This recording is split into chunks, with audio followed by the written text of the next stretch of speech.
Guys, it's just me. It's your old pal Noah from Zenescope Entertainment. Hope I didn't scare you too badly.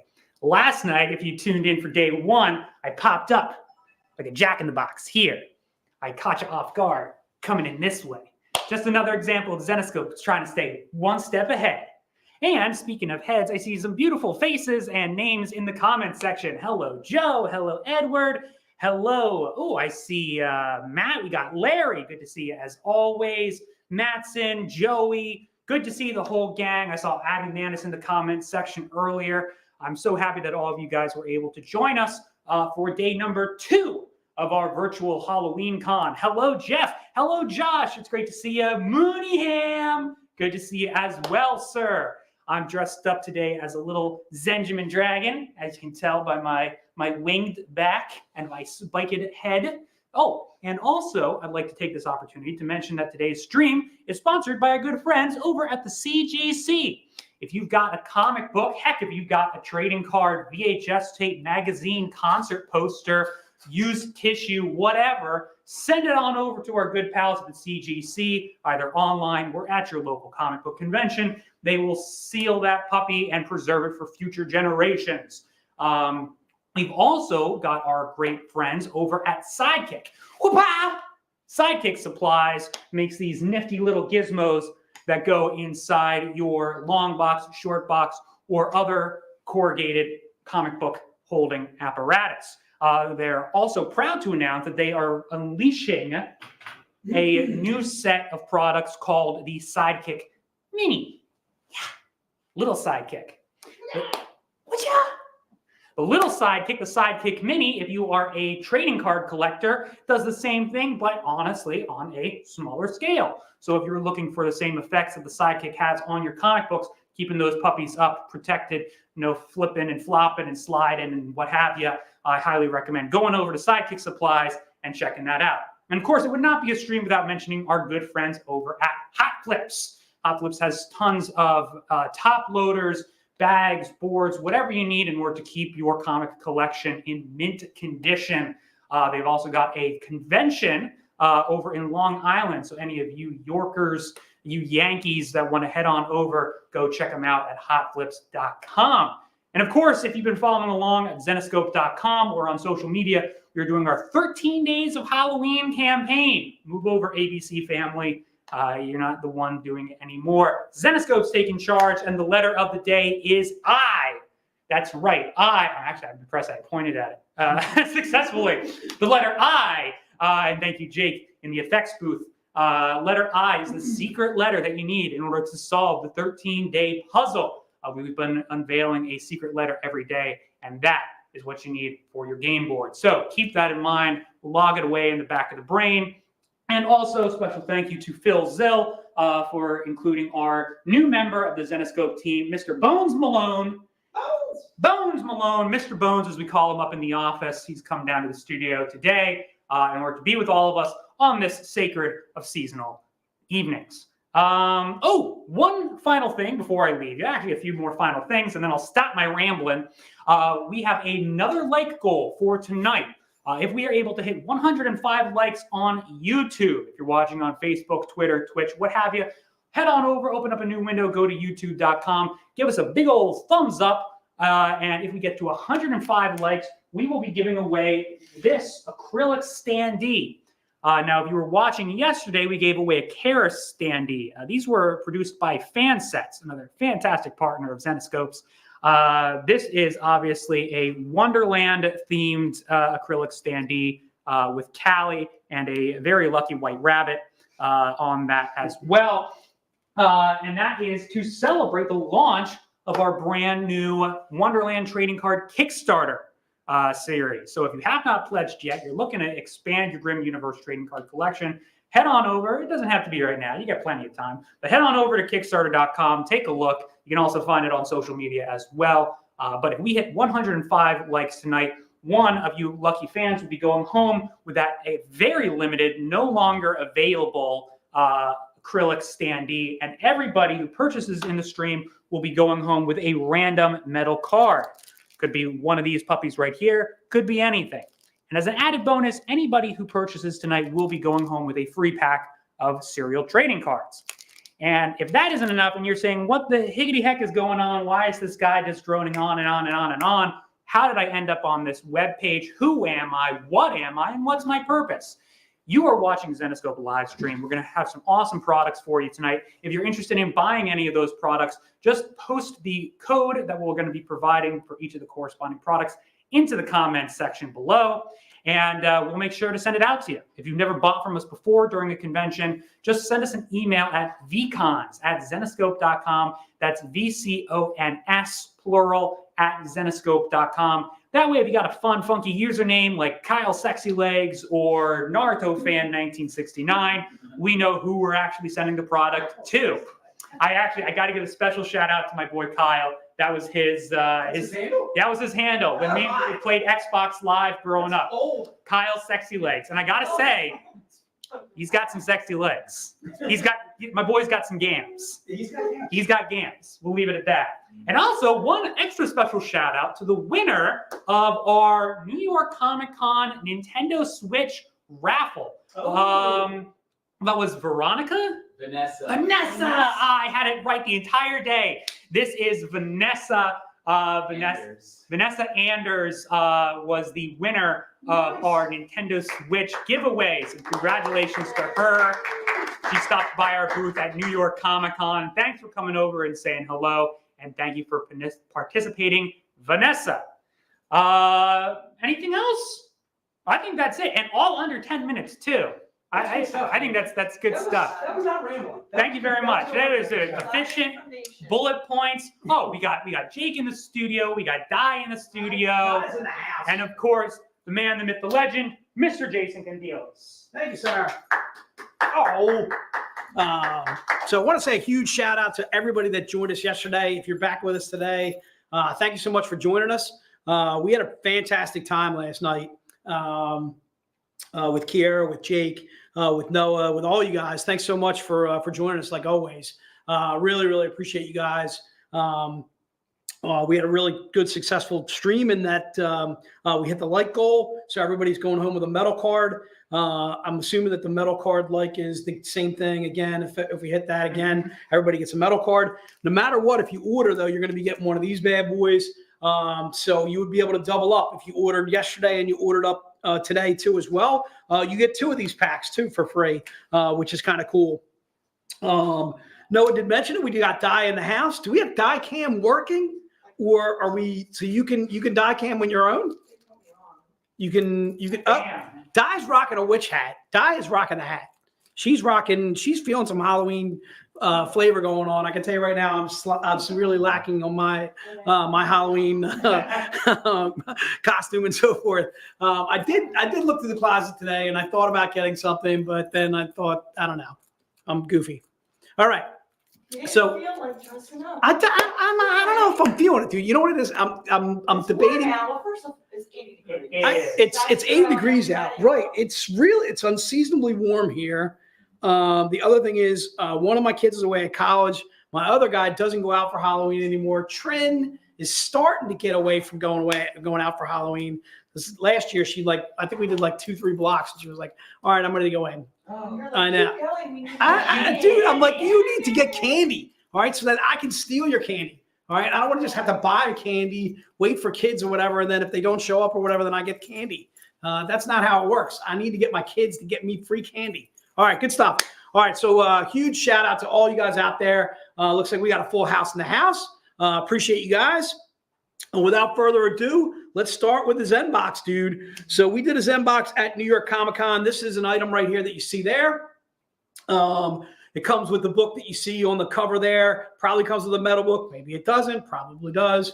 Maybe it comes with a collector's coin. You're going to have to find out to get one. The Zen box, again, is $99. So if you're interested in the Zen box, just go ahead and put it into the notes. If you're unfamiliar with what we're doing here, first of all, we're Zenescope. We're a publisher. We're now in our 18th year. We're 18th year. We're an adult now, which is finally awesome to say. That's a little bit about Zenescope. Obviously, we do dark and twisted. We do fairy tale-esque items. So a little bit of sci-fi. Definitely into our strong female characters. One of the things we seem to pride ourselves on is our art. We are extremely, extremely fortunate company to work with the artists that we do, from Draxcal to Ebas to Dawn McTague to Mike Crome to John Royal to, oh boy, I'm leaving out a bunch of people, Elias Chad Zudas. We really work with some of the best in the industry. We are extremely, extremely fortunate. I would say no. I would say whoever wants to grab a Zen box, if you want to double up, you can certainly go ahead and do so. Let's do that. I think we had a couple left over from yesterday, so if we do wind up going crazy on the Zen box or something like that, we could always pull from our stock yesterday. But yeah, we are not limited to new buyers only. I will notate when we are doing new buyers only. But for right now, the Zen box, I think we're fine. So Larry, yeah, if you want to double up, you certainly can go ahead and do so. Again, try and keep in mind the one thing that's not pictured there is a stand. You also get a stand with the Zen box too as well, and I should have brought that with me. I noted it yesterday, but didn't get a chance to, but didn't think to bring it down tonight, and I apologize for forgetting that. So anyway, that's the fall Zen box or the New York Comic Con Zen box. Again, it's $99. If you're interested in that, please go ahead and put it into the notes. Thank you, sir. Don't thank me, dude. You guys are the best. All right. Love yous. All right. Let's rock and roll, dude. Let's go to HorrorCon pack number 1. There are 5 books in the pack. So this, I think we want to limit to, do we want to limit this to new buyers? Let's see if, what's that? Let's do the first time around. We're going to have a recap hour. So let's do, Tony, that's a good question. It's what kind of stand? It's basically just like a plastic stand. It's about like yay high, probably a good, I don't know, foot, maybe foot and a half. And the stand is the exact picture of the girl that you see on the Zen box. So again, the horror pack number 1 is what we're selling now. Excuse me. Anyway, sorry about that. So we got the Maguro book. That's part of pack number 1. The Keith Garvey that you see there. The Draxcal body paint. Try and keep in mind that's a stream only book. Also, that is our Collectors Club book for September, October, that Paul Green. It has a sticker in there too as well. If you must have that Elias Chad Zudas that you see to the right, that is only in the pack. So keep in mind, you're easily saving yourself about a good $25, $50 on this pack by buying these 5 books. Obviously, they average out to only about $20 a piece. Each one of these books is $25 or more. In fact, one is a $30. The other is one that I've seen on eBay for easily $50, $40. Is that diamond book that you see there by Elias Chad Zudas. So obviously a really good deal on the pack if you're interested. Again, horror pack number 1, again, just $100. You get the Maguro, you get the Keith Garvey. I don't know. I'm thinking like, what do you want to do? You want to wait till the recap to do? All right, so let's do it. So if you want to double up on horror pack number 1, you certainly may go ahead and do so. Larry, if you're interested in doubling up, go ahead and do so. Anybody else that's interested in doubling up on horror pack number 1, you certainly may go ahead and do so. So if you bought it yesterday and you want to get it again today, I would say, Tony, it's a little bit higher than comic book size. Like 16 inches. Yeah, it's about a good 16 inches. It's easily a good foot and a half. The stand that comes with the Zen box.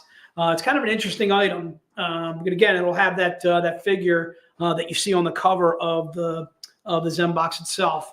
Okay. So again, if you're interested in horror pack number 1 and you want to grab a second one, please go ahead and do so. Again, $100 on that.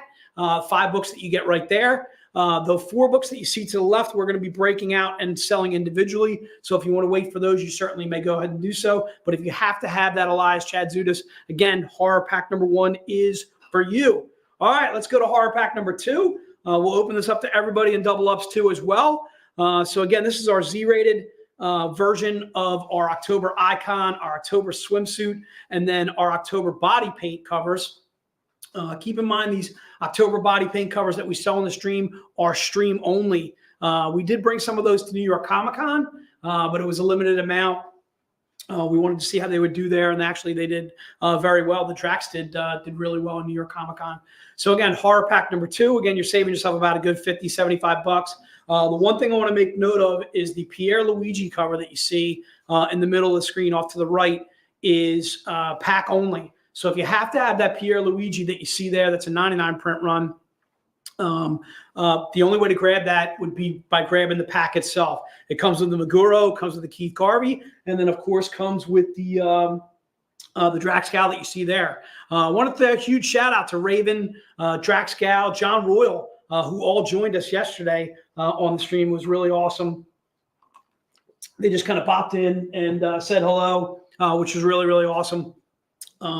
We have an awesome crew. Really, really fortunate to work with all the amazing writers that we do, all the amazing cover artists, like I mentioned before. So that is horror pack number 2. All right, this we're definitely going to keep 2 new buyers only because we sold out of them yesterday. That will be New York Comic Con pack number 1. So the one thing I want to differentiate is this is not Horror Con pack 1 like I just showed you. This is New York Comic Con pack number 1. So please make sure you take a note of the books are different. It's also a little bit more expensive. It's $125. This I definitely want to keep to new buyers for now, only because, again, we sold out of them yesterday, and I want to give everybody a chance to log on and grab one of these bad boys, especially the people that are newer in the stream. The New York Comic Con pack number 1, again, is $125. It comes with the Meguro that you see there, the Air Force cover. It also comes with the Drax Gal, the Mystere. It comes with that Ebass that also has a sticker too as well. I'll tell you a little bit more about that in a minute. The other book that is pack only, that is a random artist remix cover.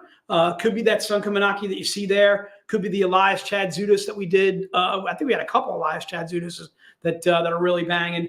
We had a Keith Garvey, Alice in Wonderland, or excuse me, Cinderella, I'm sorry, cover too as well. That was a remix. We had a Paul Green that was an Alice and so forth. The one thing also I want to make note of is the 100 print run that's all the way to the right. That cover by Ebass, that is only available in this pack.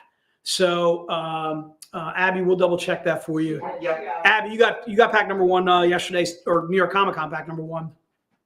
So you're in good shape there, darling. Appreciate you checking in. But again, New York Comic Con pack number 1 again is $125. We're going to keep this new buyers only. Maybe we'll open it up in the second part of the stream to non-new buyers, I should say, and so forth. So again, you had those 5 books are in that pack. Again, making it easily about $150, $175 value for $125. So if you're interested in that pack, please put it into the notes. Looks like Christopher's grabbing one of those. Trent's grabbing one of those too as well.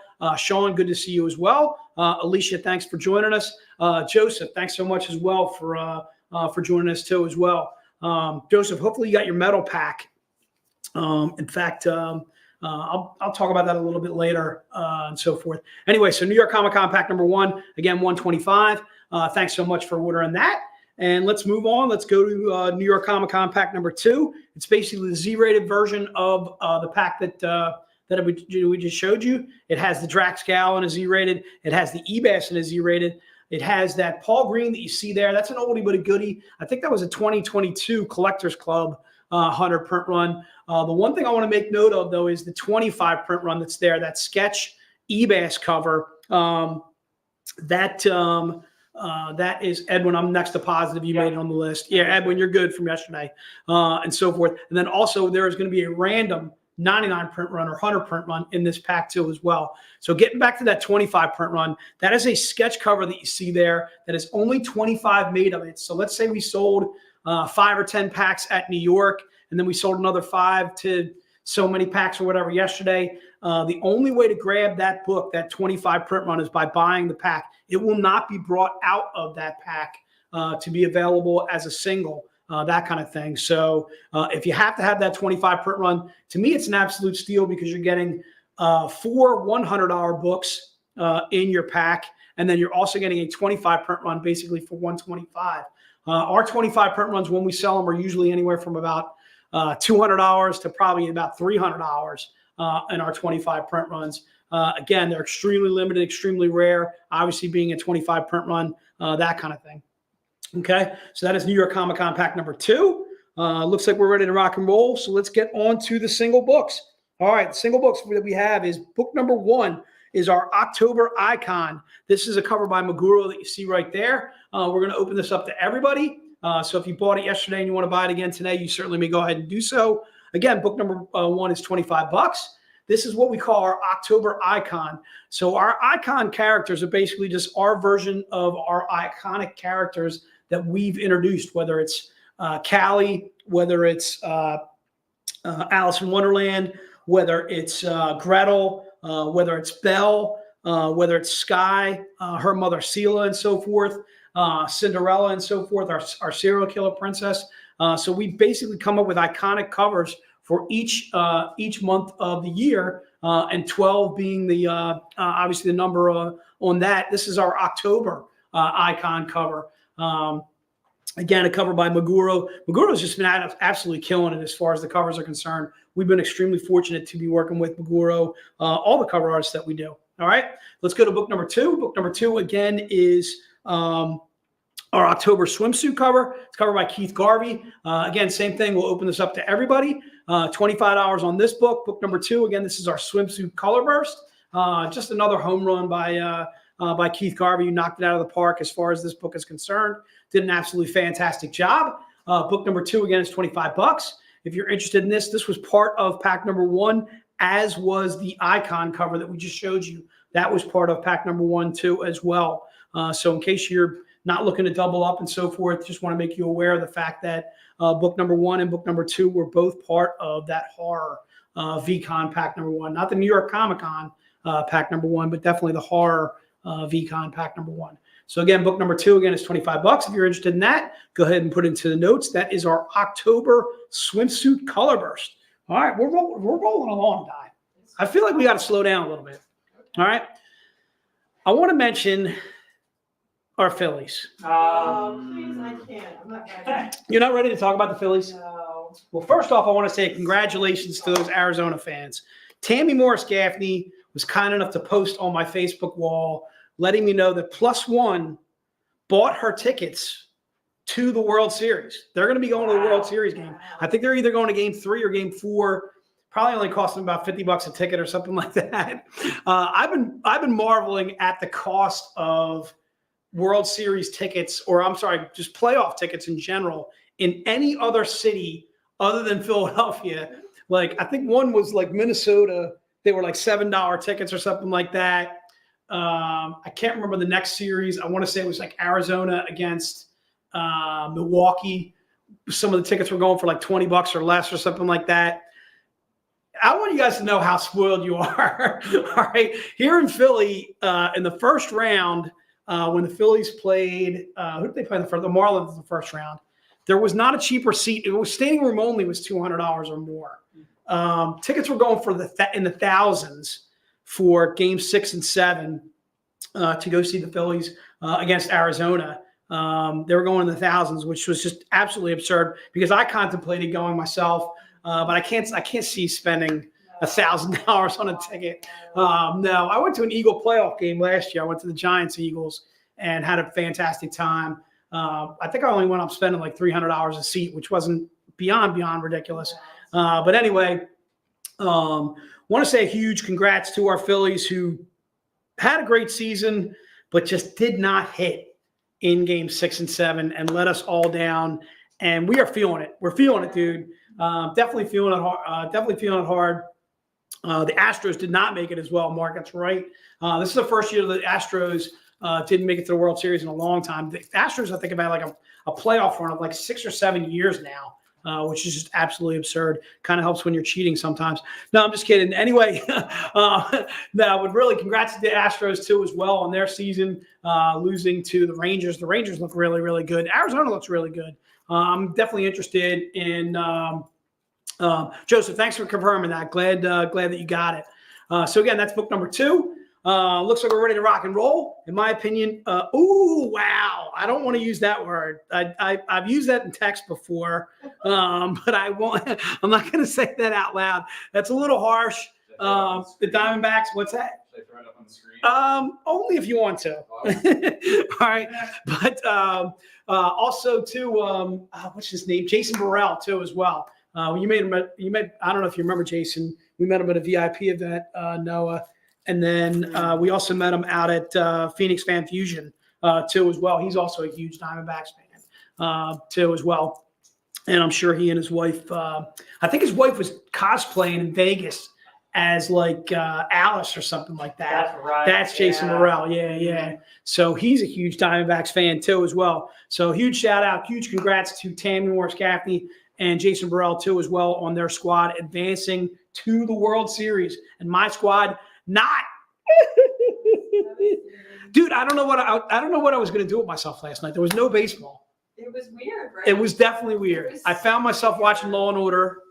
Some reruns of Law and Order. So Law and Order is our go-to. Di and I happen to be huge fans. You know what I got to do? I got to call you up when I'm watching some Law and Order and say, Di, ooh, there's a great episode on. I'm sure you've seen this one, dude. Let's watch it, and then we'll watch it together. I know, dude. I'm a huge Law and Order fan. I'm a big fan of McCoy. Big fan of all the. He's also worked with some absolutely fantastic casts. Yeah, some of his assistant DAs. Obviously very attractive women, but also to me very good actresses. And then always the policemen that they have on Law and Order, always been killing it. I'm a big fan of Law and Order, and that show. And it's oh geez, man, it was running for like 20 some odd seasons or whatever, and they do like 20 episodes a season, so there's always tons and tons of them. All right, so that's book number 2, dude. Tony, if you're a Milwaukee Brewers fan, congrats to your squad on their year too as well. They had a fantastic year, Milwaukee. There were times that people that didn't think Milwaukee was going to make the playoffs. They were either leading the division or they fell to the bottom of the wild card and so forth. They were kind of, up and down all year or whatever, the Brewers. But congrats on their season too as well, Tony. Appreciate you chiming in. All right, dude. So again, book number 2 is that. If you want book number 3 is going to be our October body paint. So the one thing I wanted to make note of is, again, these body paint covers are only in the stream. Couldn't agree with you more. At least the Eagles are doing well, dude. Plus the Eagles just also made an absolutely fantastic trade. They got this kid, Kevin Byard, from the Titans, who is an all-pro safety. We're really, really excited about it because Kevin Byard is actually coming home. He is a Philadelphia native. I think he grew up in this area, either in Philadelphia or just outside of and so forth. And one of his favorite players growing up was this guy, Brian Dawkins, who happens to be easily an Eagle all-time great. When you talk about all-time great Eagles, you mentioned Reggie White, Brian Dawkins, Jason Kelsey are probably 3 of the most, iconic sports legends in Philadelphia Eagle history and so forth. But anyway, his favorite Eagle growing up was Brian Dawkins. Couldn't agree with you more, Kevin. We're really glad to have you in Philly. So again, book number 3, if you're interested in that, the body paint that you see there, the Drax Gal, it's a 200 print run. Our 200 print runs are $30. This is a perfect readable as well as a collectible. Is the book itself is Robin Hood Dark Shaman cover G. If you're interested in that book, go ahead and put book number 3 into the notes, and it shall be yours. Mark, I did like the video that you sent me. I think it was it Cowboy related? I want to say, I think it was Antonio sent me like a Billy Joel song where they were ripping on the Cowboys or something like that. What's funny about that is Antonio's a big Cowboys fan, and it was, ripping on Dak and how Dak always throws interceptions in the playoffs and so forth. But anyway, Mark, I'd have to look it up again or whatever to see the video that you sent me again. I'll have to look it up. I apologize. I can't remember it off the top of my head, but I know I did look at it too as well. So again, book number 3 is one of our body paint covers. And one thing I want to reiterate is, again, it's in the horror compact number 1, but also this is a stream only book. You won't see this on our web store at a later point. All right. So let's move on to book number 4. Also, book number 3 is open to everybody. Same thing with book number 4. Book number 4 is $100. This is our October icon, but in a Z-rated cover. It is a 75 print run, and it's just $100. It is Gretel Mortal Vices cover F as in Frank. We actually don't have Gretel Mortal Vices in just yet, but I'm sure we will next week. I think that's the book that's coming in on Monday or Tuesday. Hopefully we'll have that in stock for you guys. Abby, couldn't agree with you more. The Drax cover is just absolutely killing it. It was one of the hot covers, I should say, at New York Comic Con. So again, book number 4 is this Meguro that you see there. It's $100. If you're interested in the October icon cover, just put it into the notes and it shall be yours. All right, let's move on because we're rolling along, dude. Let's go to book number 5. Book number 5 is our October swimsuit. Same thing. Open this up to everybody if you're interested. Book number 5 is $100. It is a 99 print run. This is a cover by Keith Garvey. It is our October swimsuit color burst. This one's another perfect readable as well as collectible. It is our Grimm Spotlight Zodiac versus Hydra. It happens to be cover eyes and indigo. So again, if you're interested in book number 5, just put it into notes and it shall be yours. Again, our October swimsuit color burst, put it in a Z-rated. We also sometimes we get people asking us, are there naked characters inside the book too as well? No, it's just the cover, itself. Louisella, this is your first VCon order, so we're going to get you. We'll make sure we'll notate that or whatever, so that way we make sure we notate that the fact that it's your first order on a VCon. We're going to get you a free signed graphic novel, dude, which would be awesome. So congrats on that. Huzzah! Is that a huzzah? Huzzah! Huzzah! Whatever that is. I don't know. I say yamas. There you go. All right, to you, Louisella. I'm probably brutalizing your name. She goes by Lucy. I'm pretty sure. She just goes by Lucy? I'm pretty sure. All right, well, let's go with Lucy because Lucy's real easy for me. Let's go with that. Welcome to the craziness. Tammy couldn't be just to give you. I'll give you a great, perfect story from Tammy. So Tammy's husband, I still don't know his name to this day, but Tammy and her husband went to our Vegas VIP event, and he has now been known infamously as +1. Ralph Tedesco is one of our writers, also the VP of our company, renamed him +1 just because obviously he was a +1 going there. Tammy's one of our VIPs and so forth. He became +1 and he stuck with it.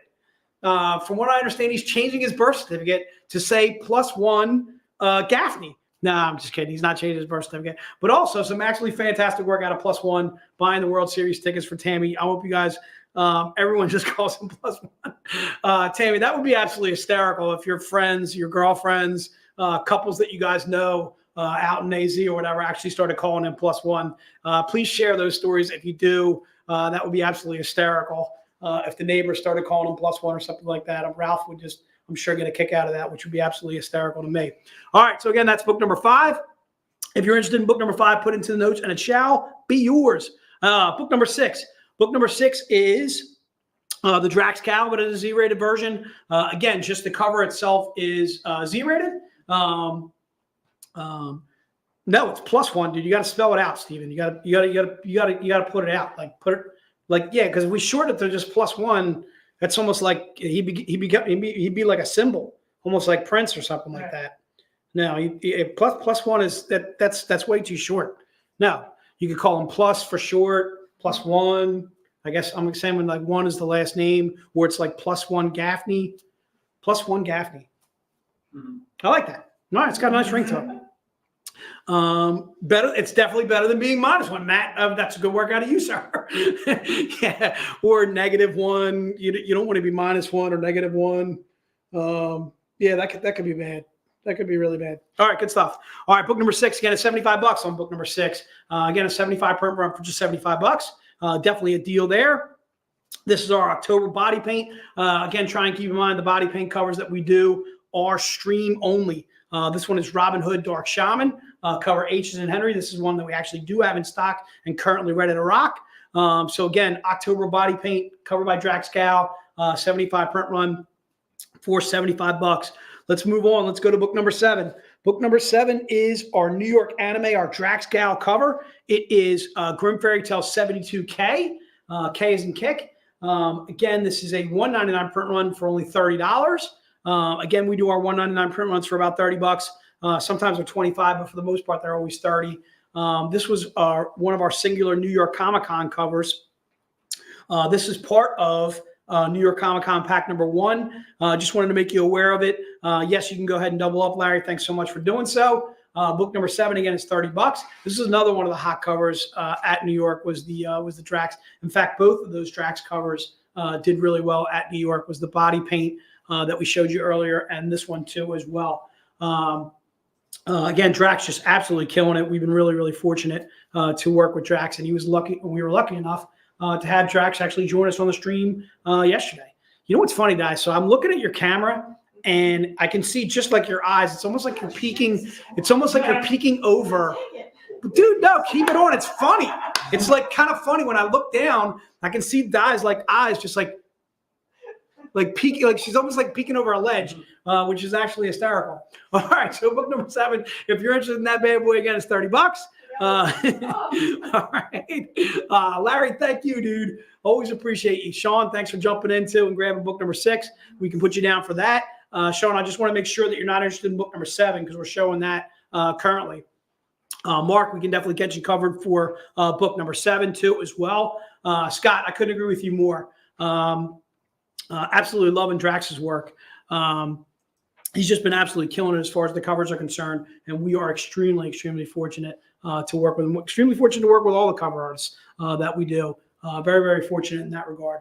All right, so let's go and let's move on to book number 8. Book number 8, we're rolling right along, dude. Book number 8 is one of my favorites from New York Comic Con. First of all, we are huge in the military here at Zenescope. We've actually got a what's right next door to us, dude? VA. The VA, dude. The VA is literally right next door to us, which is awesome. Because first and foremost, sometimes those guys just wander into the office and want to look around. Sometimes they wander into the office and they're like, whoa, this is not the VA. Where did I wander into? And then we're like, no, the VA's right next door, sir, or ma'am.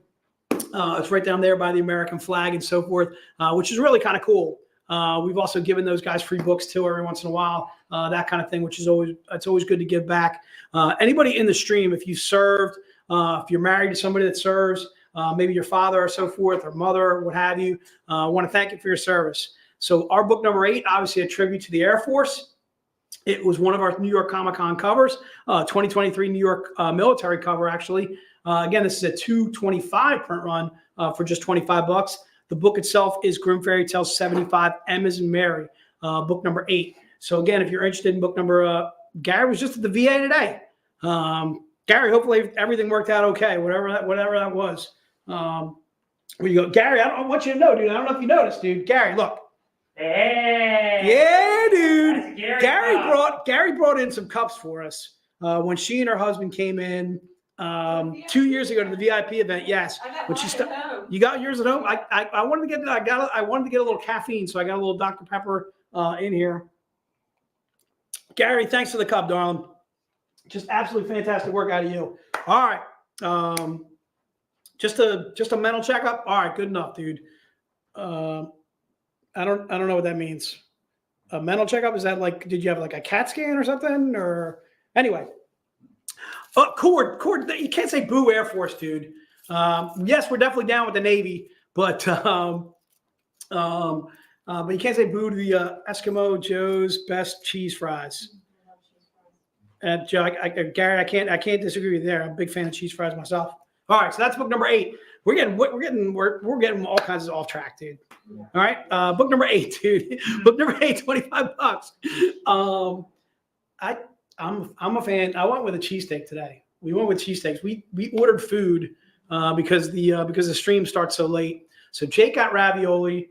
Noah got buffalo chicken cheesesteak stromboli. Oh yeah. Oh my.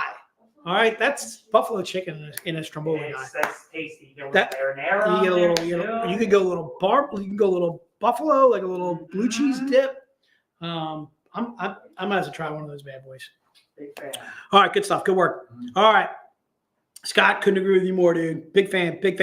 All right, so again, let's go to book number 9. That was book number 8 that we just did there. Book number 9 is the Ebass Mario cosplay. So this does come with a sticker. So this sticker, actually, I think you can use 2 ways. You can use it on the San Diego card that we sent you guys right around, I think that was the Bros cosplay number 6, I think, or number 5, whatever that San Diego one was. 6. It was 6. Thanks, Jake. So again, and we sent you guys a card on that. And if you filled out the stickers for the rest of the year, you could get 100 print run foil. We did it again with a different foil for this one and so forth. There's another card that we did at New York Comic Con where if you put in the stickers, again, same thing or whatever, you can win a foil by filling out 8 through the rest of the year and so forth. So again, if you're interested in book number book number 9, it's $25. It's a 250 print run. This is one of our Bros Play cosplay covers.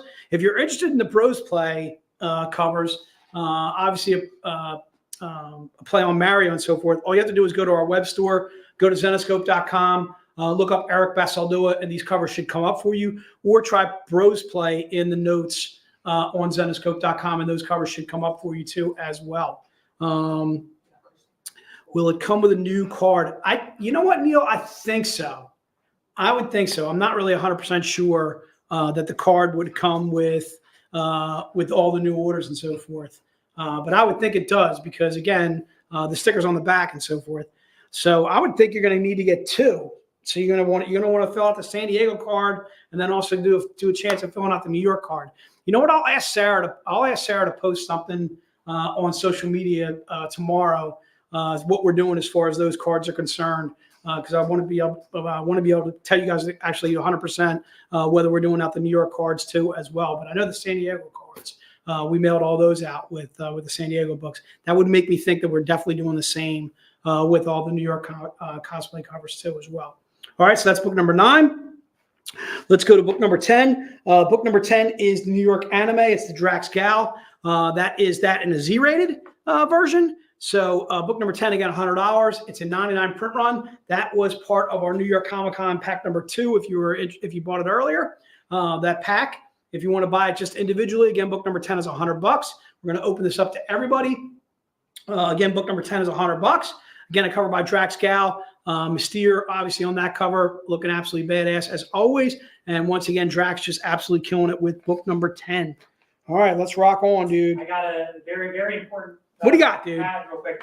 Please. Tony doesn't know what a Stromboli is. Tony does not know what a Stromboli is, dude? All right, Tony, first of all, a Stromboli is basically like taking bread and putting meat inside. You can put all kinds of things in there and so forth. Classic Stromboli was pepperoni and cheese. Yeah, it's like folding a pizza basically up, but it's a little bit more crusty, a little bit more like one of the things we're really fortunate here in Philadelphia is our bread. If you go out to a normal sandwich shop, wherever you live, Tony, and the bread is not like crusty or hearty, I can tell you right now, you're living in the wrong state. Okay.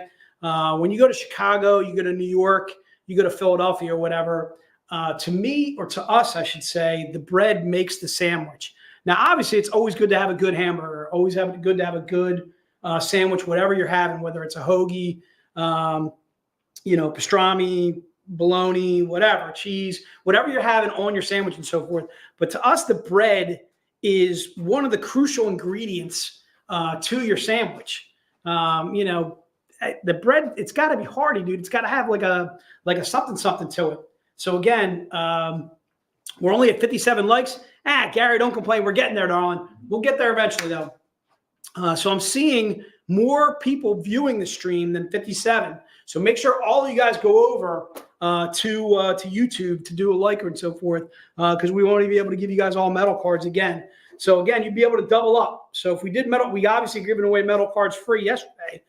If we get to 105 likes again today, we will be doing metal cards on top of that. So if you ordered yesterday and ordered today, you could get a double up in 2 different cards, which would be really awesome. All right. So 59. All right, Gary's keeping track. All right, good job, man, Gary. Thanks. I appreciate you doing that. So again, Stromboli, like pepperoni and cheese, I think was the original Stromboli. But now, as Philadelphians, we throw everything in a Stromboli. Could be cheesesteak, could be chicken cheesesteak, could be buffalo chicken, like a little hot sauce in there or something like that. Some peppers, some onions. You can go crazy with it, dude. What do you got? Eat mine on the stream. You guys want to watch Noah eat his Stromboli? I did set my fantasy team. So Cord, that's a sore subject with me. I'll bring it up in a minute as we get to an item that sells a little bit better. I'll tell you about my trials and tribulations with my fantasy teams. All right. So again, let's go to book number 11. Book number 11 is the EBAS in a Z-rated version. That is Grim Fairy Tale 76 Emma's and Mary. So getting back to my fantasy teams, the one team I drafted, I thought I drafted extremely well. All right. I got Devonta Smith from the Eagles, big fan. I got what's his name out in the Raiders. I can't remember his name. Anyway, another big-time wide receiver. I like all my running backs. I got Montgomery from Detroit. I got Pollard from Dallas, thinking he was a stud. I got Joe Mixon from Cincinnati. I think I got Kamara. I stole Kamara in like the 8th round because he was suspended for the first couple of weeks. What killed me, though, is I did not draft a good quarterback. I drafted that bum Deshaun Watson with the Cleveland Browns. Killed me. I am 1-6 in that league. All right, Cord, thanks for bringing it up, dude. This is the yardage league, which I also did win 2 years in a row. All right, so you can't win it every single year. But I would like to have had a better showing. But I thought I drafted a really good team. I'm really happy with the running backs that I had, really happy with my receivers, but my quarterback has completely let me down. I drafted that Dak bum for some reason. Then I traded him. I had to get him off my team because he was a cancer. And I wound up trading for Jordan Love. Anyway, I can't make out at the quarterback position. I'm really struggling. So now I have Jordan Love. I have Stafford. I think I dropped Deshaun Watson because he's so bad. Then what's interesting is in the touchdown league, my team is 5-2, and I don't like my team at all in that league. But yet I'm winning because Lamar is tearing it up. All right, good enough anyway, dude. All right, so book 11, if you see it, if you're interested in that bad boy, put it into notes. She shall be yours. Brian, don't worry about it, dude. We got a recap hour coming on. I don't know, somewhere around 7:30, 7:45. We'll do a recap and we'll rock it out, dude. So I know what you're doing. all right. So anyway, Raven, good to see you, dude. Once again, Raven Gregory is like always joining us, dude. Raven, make sure you keep Noah said to me, make sure you keep those tags coming whenever you're showing like a lot of skin. Raven, we really appreciate it, dude. Always appreciate when we always tag us on stuff. Tony, I couldn't agree with you more. Jordan Love stinks, dude. All right. I do. So I can when I'm looking close up or whatever, I can read off a paper or whatever without my glasses. That's one of the reasons why I like having my glasses, because then I can see far away when I have my glasses on. All right, so that's book number 11. Book number 12. I can't remember how we did. Can you take a look at book number 12 and see how we did yesterday? See if we sold out of them. I know we did a lot. Yeah, we got. Let's open up to everybody. So book number 12, we're going to open up to everybody and double ups and so forth. Book number 12 is $25. The reason why I think this one's going to do pretty well is because it has the sticker for September and October. A lot of our buyers not only grab one of these, but they'll grab one to sell. Maybe they can make back the money and so forth that they spent on the first one. So this is part of our September, October Collectors Club, covered by Paul Green. Again, it's $25 if you're interested. The book itself is our Grimm Fairy Tales May the 4th special. May the 4th be with you from 2023. It's cover J. Yeah, we had that yesterday, Tony. That we were wondering if that's an Optimus kind of feel. Somebody else also said, what was it, Maximum Overdrive? Something like that. Somebody else threw in there. GoBots. I can tell you right now that I don't think there was any intention there. Who knows? We have to ask Paul Green the next time we talk to him on that one. But again, book number 12, if you're interested in that, baby, we'll just put it into the notes, and it shall be yours. All right. Brian, that's really kind, dude. Really awesome of you to say, dude. Oh, there's Drax once again. So we have Raven and Drax once again joining. Dude, we're going to have to start paying you guys for jumping on streams with us like this. This is awesome, dude. Really, really cool. Raven, thanks for checking in. Drax, you can get a Paul Green cover. Yes, put him down for a Paul Green cover. And what we'll do is maybe we can send it with his comps or something like that. We'll send it with Drax. All right, so that's book number 12. Again, if you're interested in that, put it into the notes and it shall be yours. Drax, I can totally understand, dude. If I was a cover artist, I would appreciate other people's cover art and so forth and want to collect their stuff too as well. So again, if that's book number 12, again, it's $25. If you're interested, put it into the notes. Book number 13 is going to be the lace version of that cover that we're just showing you. The one thing I want to point out is the book number 13 is not in any pack. So that was it was not part of the horror VCon pack. It was not part of the New York Comic Con pack number 1 or 2. So any of the 4 packs that we showed you earlier, this book number 13, which is $50, is not part of any pack. So book number 12 was part of the horror VCon pack number 1. Book number 13 is not in any pack. This is our lace version or our 125 print run, our September, October Collectors Club, which is a little bit more rare. Obviously, it's a 125 version print run versus a 250 print run. Again, $50 for this book. Again, if you're interested in it, Peter, we got you covered. Larry, Chris, Cord too as well. Good. Thanks for checking in, Joseph, as well. Book number 13 is coming to you folks. So try and keep in mind this is not part of any pack. Again, book number 13. Certainly have you covered there for book number 13. Again, $50. So if you're interested in book number 13, $50. Again, it's the Paul Green that you see there. If you're interested in the Z-rated version, that will be book number 14. Book number 14 is $100. It is a 100 print run. Again, just the cover is topless. September, October, it's our Collectors Club. The book, again, is our Grimm Fairy Tales May the 4th special. This one happens to be cover L as in Larry. So again, book number 14, $100. And if you're interested in that, the Lingerie, I like it, Tony. Lingerie or lingerie or but I know I'm not allowed to say slippage. Or am I? Was it leakage? What am I allowed to say? I'm not allowed to say leakage. Leakage, we were all like, Leakage, dude. Sometimes you got leakage, dude. All right, slippage, leakage, whatever's going on over there. All right, risque. Good word, Abby. Let's go with the risque. The risque version is book number 13. If you're interested in book number 14, though, that's the topless version. It is Z-rated. We want you guys to know that a lot of our other publishers are using Z-rated. And we're flattered. All right, dude, we're flattered. Spicy. Steven, good work. That's another good word. An oopsie cover. It could be spicy. It could be risque. It could be spicy, my good man. All right. That is book number 14, which brings us to the end of those covers. Right now, we got about 50. We got 5 more minutes, dude. We got time. All right, let's do showcase number 1, dude. We got time for it. Let's do showcase number 1.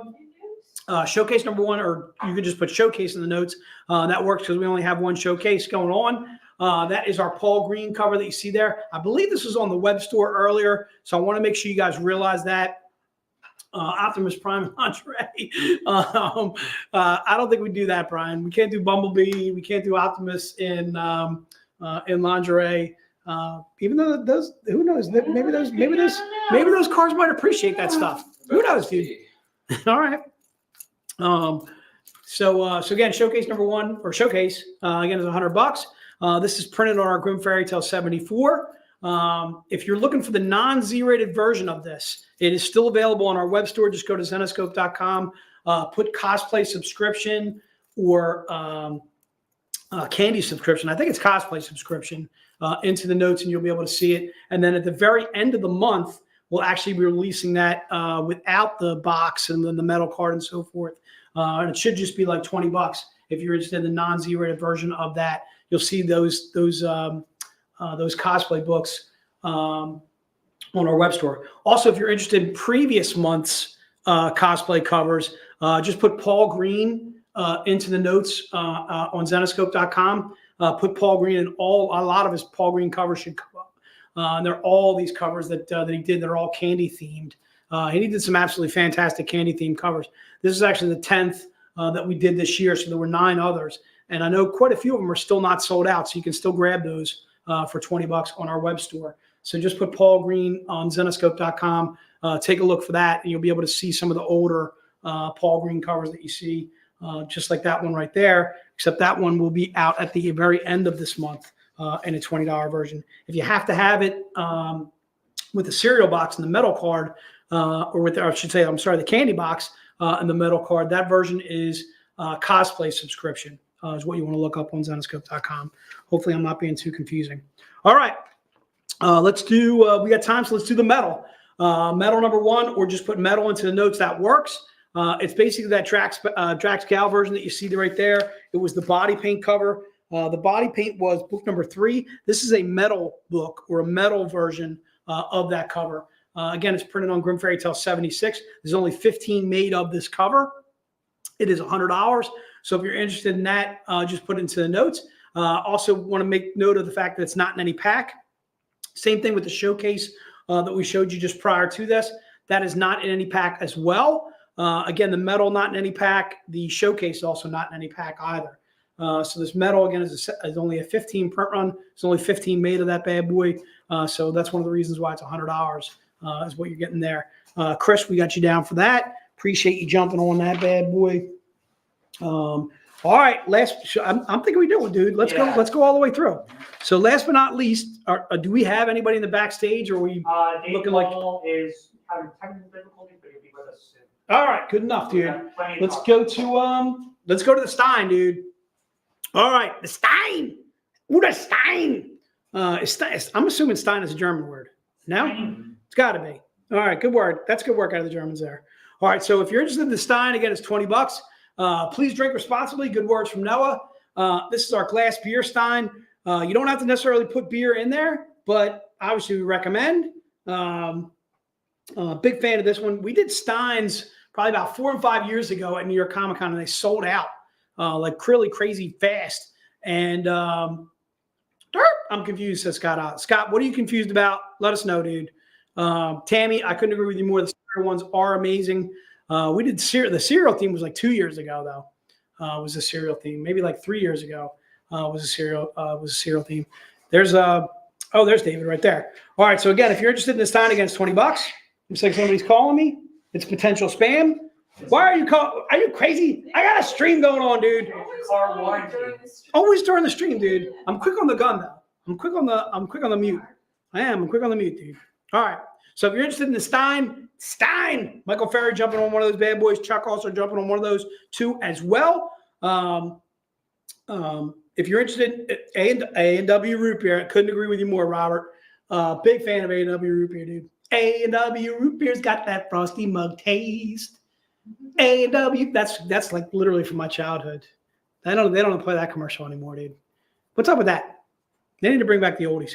All right, big fan. Stein, if you're into the $20 Stein, put it into the notes and she shall be yours. All right. David, I want to say that we missed you at New York Comic Con, dude. We needed you. We needed you manning a station at New York Comic Con. It just was not the same without you, my friend. All right, Noah, if you are ready. Actually, I lost Noah's camera. He had a camera on, and I know David's ready.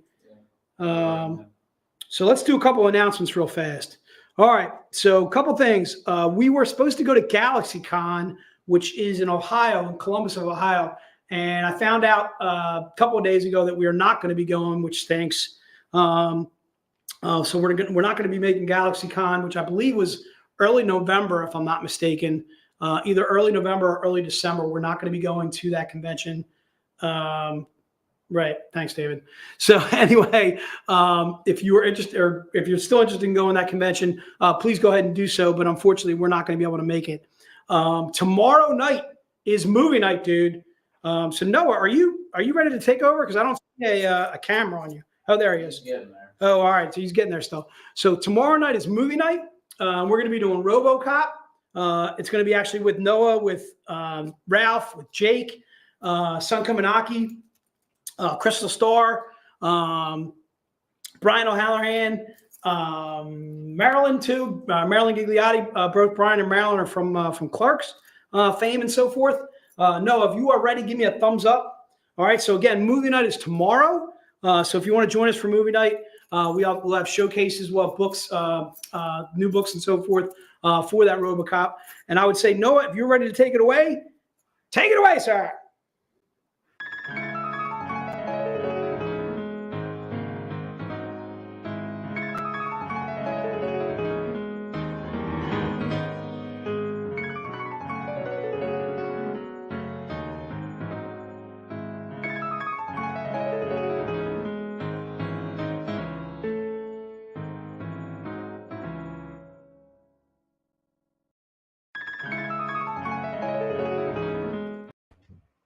Bam! Can you hear me okay? Hello? David Wohl, come in, David Wohl. Can you hear me? I'm not hearing anything. What happened to my audio? And if you can Oh, hear there I it, am. hey, There I am. Sorry, if it's I was any having consolation, I had to, as you can tell, one, there's a giant statue where we typically film our interviews. So I'm currently in the bubble wrap room here in Zenescope Studios. This is where all the bubble wrap is kept. And we also got this out. We're packing up to move, and I guess somebody had found these prototype action figures. Oh wow! Hey, how's it going? Oh, pretty good. Thanks you. Impressive. Right? It's like that. I don't know if we've ever sold them or if those were just mock-ups, but very So dusty box. have you seen RoboCop yet, or are you gonna watch it like Hell tonight? yeah. Dude, first off, I rewatched it last night. I've I seen heard it. I heard Raven loves that movie. It's for good reason. It's a phenomenal movie. I mean, like I was cracking up last night. Like again, I've seen it before, but just the way that hands down, if I can geek out for just a second here, I think it has some of the best exposition and the way that it's presented in any like movie. Like like very Citizen Kane, how it starts off with like the newsreel and all like you get everything you need to know about Citizen Kane. You get everything you need to know about you know the world that he is in, journalism, whatever. Is that Paul Verhoeven? Yeah, Verhoeven, same guy that did Starship Troopers. Right, and Starship Troopers did the same thing. Like Starship Troopers basically kind of spells the movie out, and Total Recall. That seems to be like his thing. Yeah, no, it's very but I love the way that he does that. Something just happened. I gave us the old zoom in. Oh wow, very cinematic.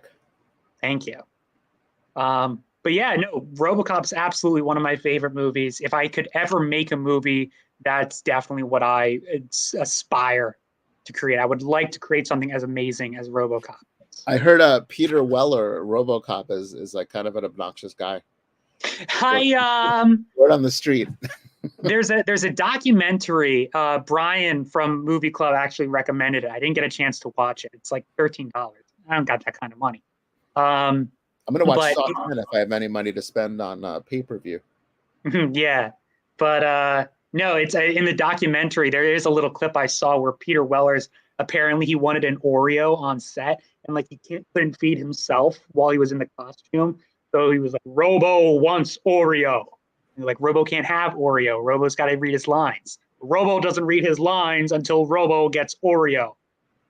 He said Robo. He was like that. Something like that. Yeah. He disputes the story, but RoboDoc available on Shudder.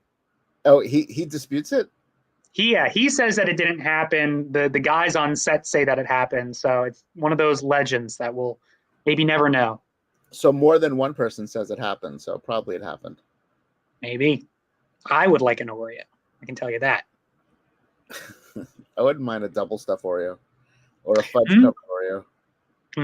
Pretty good. America's favorite cookie, so I've been told. So, you know, I'm gonna to give some information to everyone here. I think this might be the first time that anyone's hearing this information.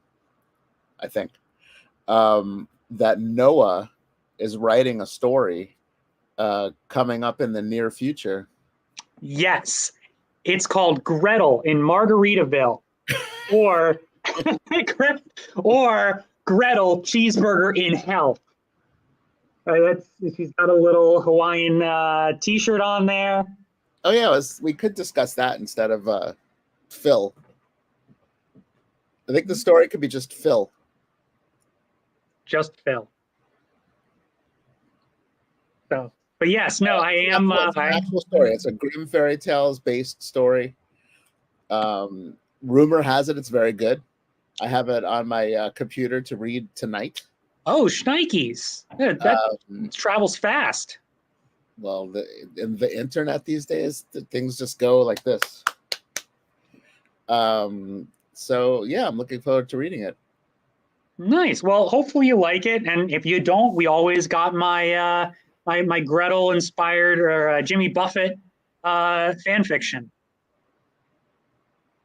It's got potential.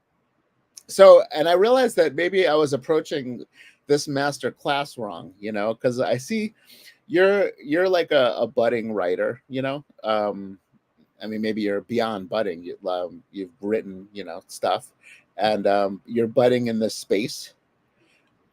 Tony, not quite a standalone book by Noah yet, but it'll be a story within a book that has pinups. But I think in this master class, you know, like you've basically come up with these basic ideas, and I realized that we could talk about it, but I'd rather like I'll help you mold a story that maybe could be yours or both of ours, Ours. as opposed to just me and the audience. You know, I want everybody to feel like they have a part in it. But while we can start talking about it, but I was beginning to think like we have sort of like these two threads of story. And I realized that sort of like a deck of cards, we could kind of like start blending them together. Oh, I don't know why I'm holding a toothbrush. Lest anyone think that we don't brush teeth at the Wohl Perfect for the deck household. of cards analogy. No, I knocked over some stuff that was sitting alongside me. So when you were talking about, are you thinking like the Gretel story and the Phil story, or are you talking about the Phil story and Phil's villain story? The Phil story and the other Phil story. So why don't you? I know Mark wants to help too, so that's good. So why don't we fill everyone in on where we are, because it's been a few months, right, since we talked. It has, yeah. And I had sent over. I don't know. Did you get a chance to look at all of the gobbledygook that I sent over to you? I did. I was actually trying to I'll- act like you hadn't sent me anything, and we were just kind of going to be talking about it. But since you pulled back that curtain, Shit. yes, I read what you wrote, and I wrote some notes on top of it. Cool, That- because I typed all this stuff up, and then I sent it over, and that was like maybe a month or two ago. And I'll be honest, I haven't looked at it since, so I don't even remember what. The only thing I remember that I'd like to talk about is the way that like light wielders' powers So are that to me is the least important. I don't want to worry about that. All right. I don't know. But if you really do want to talk about that, We don't like have I said, this is, it's kind of like your thing that I want to. Well, let's back up. So we're establishing in our universe there are these gems that could give people powers, like some kind of attributes. In Robin 100, it was shown that Robin and all the characters that were sort of created during that time, with like Robin and Ali and Mystere, all had this kind of gem power that sort of gave them their creation. But now there's more of them around. Eventually, there'll be some connection between all of them that could lead them all together. But for now, I'm not concerned about that. I'm concerned about building a good story with one character. Not quite all the Arcane Acre people, but some of them. Because other people just have different... maybe eventually it will be all the Arcane Acre people will be connected somehow.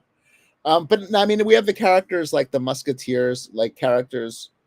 The gems could be drawn to each other, or they could be against each other. We have some basic ideas for that, but I'd rather I want to work on all the players first, and then I figure like the ideas for what they do will come out of that. So basically, we have a guy who we call Phil. Not a very heroic name so far, but actually it's my sister's husband's name, so I wouldn't want to. I wouldn't want to crap on the name Phil too much. I mean, it's a fine name. And the only reason why I think the name is Phil right now is because previously we were calling him Rocky because we wanted him to be that kind of underdog character. Right, but then I didn't want to keep calling him Rocky. Yeah. Right. And I came up with a very cheesy, his powers were supposed to be light-based. I said his name could be Phil Lament. Filament, yeah. Which still gets me to giggle, I'll admit. It So does. Well, I know. I just heard you giggle. All right. There you Finger go. points up at light bulb. Finger points down. Bulb was dark. Are you looking at the I'm looking at your drawing. my wonderful Yeah, thumbnail? Now let's talk about the character. Let's What are- let's focus. Let's get down What to are what are bread and butter. xenogems? Yeah. So I had kind of the two things, if I remember correctly, that I kind of brought up because I was just going crazy because I'm like, I gotta figure out who this guy is. Like we keep talking about him and his world, but I just gotta, I gotta get to know him. I gotta get in his skin. Yes, Brian. He probably won't end up as Phil. We're just calling him Phil now. It's a working Yeah. name. It's a filler. Ooh. No. So Tough one crowd. of the, yeah, no respect. So the one question I had, actually taking a step back from character, was the locations, and maybe that doesn't matter too much right now either. But we were saying like taking place in the city. Damn. Thank you, Abby. Taking place in the city versus taking place in the country. And with the cities, one thing about like film noir that takes place in like New York or Chicago or whatever, is you just got this big city, and the city itself is kind of a character. And, you've got so many people and nooks and crannies and dark alleyways that anybody can kind of, there's so much going on. And but the alternative was, all right, well, we said a lot of stuff in the city. We've got Robin in New York, we got Belle in Philly, Van Helsing. Abby, I have to say that if we go back to the fact that the character was named Phil because of Phil Ament, it started in not that great of a place. Anyway, Pretty good. sorry. So listen, I was thinking about that. Your two settings ideas, which kind of will go into what I'm saying. Look at the movie Witness. Harrison Ford. Yes. Amish people. So I think one of the things that was cool about that movie, a Peter Weir film, who did what was that movie with Jim Carrey, where the Truman Show, good movie. That is also a good movie. Yeah, both was of them. that it basically starts in Philadelphia and it's basically like this Philadelphia cop story, and then it ends up in the Amish land, and becomes like these rural people, and then the cops from Philadelphia have to come to the Amish land to solve it. So I think that you can have both. So I lobby for both. I think that I like the idea of our character being, and it could be Philadelphia because you know Philadelphia pretty well. Several of our heroes come from Philadelphia. Zenescope comes from near Philadelphia, and then maybe the cult is based in Horsham. So then you could it could be like right next to home or in Bucks County or whatever. Anyway. So yeah, I hear what you're saying. I think we should start in a city because cities are cool. Maybe that's because I grew up in a city and it's easier for me to think about stories in cities. But then a major part of the story will also take place somewhere else. Gotcha. So, okay. So setting, I'm cool with. Let's say Philadelphia for now. Maybe we'll make it Baltimore, like The Wire. The Wire. It is not historical fiction. Maybe it will be. You never know. As far as I know, the story that we're talking about has no connection to reality yet. Now, we could bring it into reality. We could say that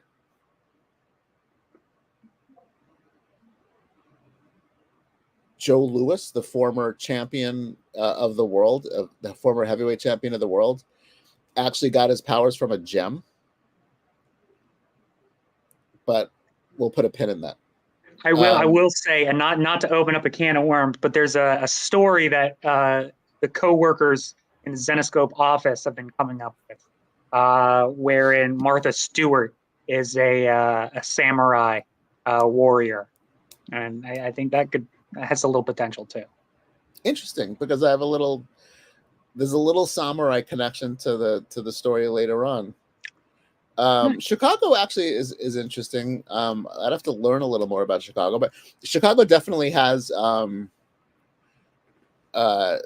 idea. There's like it's obviously a huge city, but then relatively close to that city is really rural kind of places, which is an example of something that I always wanted to put in a story, but I never have yet. So maybe this is the story that it'll go in. That when I was, I don't know. I was working at Marvel. I was probably like 18 or 19. And we wanted to go on a trip to, I think maybe it was to Chicago or Wisconsin to visit Mark Grunwald's house or something. Anyway, they used to have this thing where, maybe they still do, where you could drive someone else's car from like one place to another, you know? So we had to drive a car from New York City to Wheaton, Illinois, because we were like we wanted to do a driveway to Chicago. I think it was when the Chicago convention was happening. And they were like, oh, you could do this. Wheaton is like right near Chicago. It's probably like hours away from Chicago. So we drove this Ford Taurus halfway, 880 miles from New York to Wheaton, Illinois. And, and we were like, so we dropped the car off in this, like, it's like a farm. And he's like, oh yeah, there's a train stop like over there. The trains come like twice a day, and the next one comes in like 5 hours. Yes, Oshkosh is where Mark lived. I was there. And we were like, is there a bar around here? We could kill some time at a bar. And the guy like laughed and said, bar? This is a dry town. And that's my Wheaton, Illinois story. So it just shows that, like near Chicago would be something that's like wacky, which goes to our cult leader. So let me just tell you, I know where the time's a wasting. So I should, so you had this basic idea, or the thing that we talked about, right? We basically had two kind of threads that we were talking about. That this in the vein of Rocky, we had this guy, when working on individual character backgrounds, is it better to start with the origin or better to do flashbacks when presented with that totally depends. I mean, it's really, if the story is really relevant to what's going on. I think that the thing is, you just don't want to tell a story that's boring, So, like, if it's a story of me and and I just grew up in this place and not much happened to me, I probably wouldn't do it in flashbacks or in like regular. I think it's really, I mean, you want to start the story off with a bang. So if that bang could happen, like Spider-Man, right? Spider-Man always starts off in the present, prior to him getting bitten by a spider, but then he quickly gets bitten by a spider and the story happens. I think the classic Marvel first issue format, because we did kind of have a format, was the flashback and horror beneath. Part of that was for technical reasons, because we wanted to split it up between two artists, and that was a cool way to do it. Art was phenomenal. And she's coming back to do some more Van Helsing stuff.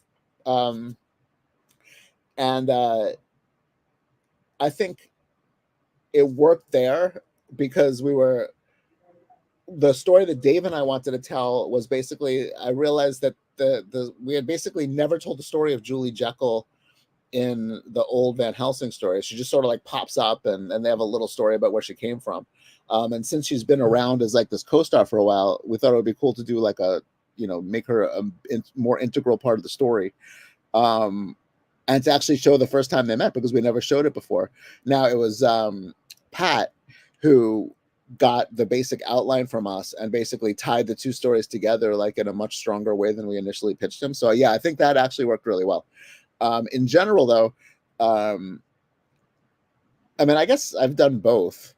Again, it's sort of like if the origin story, if too much time passes between like, hey, I'm David and, in about 2 weeks, I'm going to get into a car accident and that's going to somehow give me powers. You don't want to see those 2 weeks leading up to it. Like Spider-Man, you want to establish his life before he gets his power. But then other stories, I think, work really well, with the action like in the beginning. And then boom, like Batman doesn't start with him as a kid. Mm-hmm. I doubt the first Batman in 1941 or 39 started with him as a kid. I'm sure in that case they did it in flashbacks.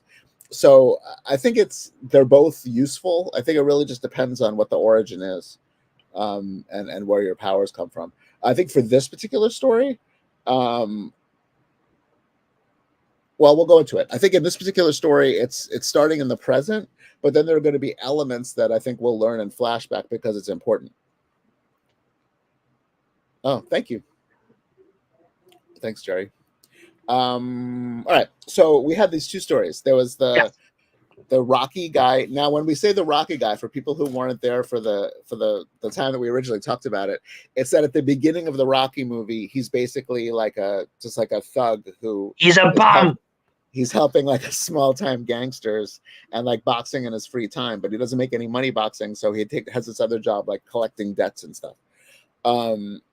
So one of the ways we pitched this story was that's how this guy is like, he kind of has a good heart, but he works for like a I was actually thinking about it, like he's sort of like Henry Hill, like in Goodfellas, you know, who like always dreamed of being a gangster and ends up working for a gangster.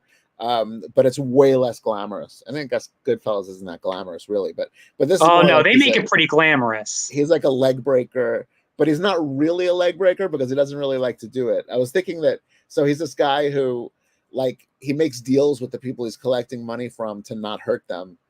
They have to basically like act hurt.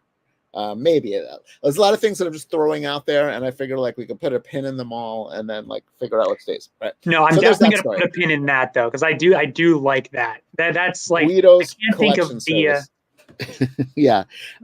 So I like that part of the story. So that's him.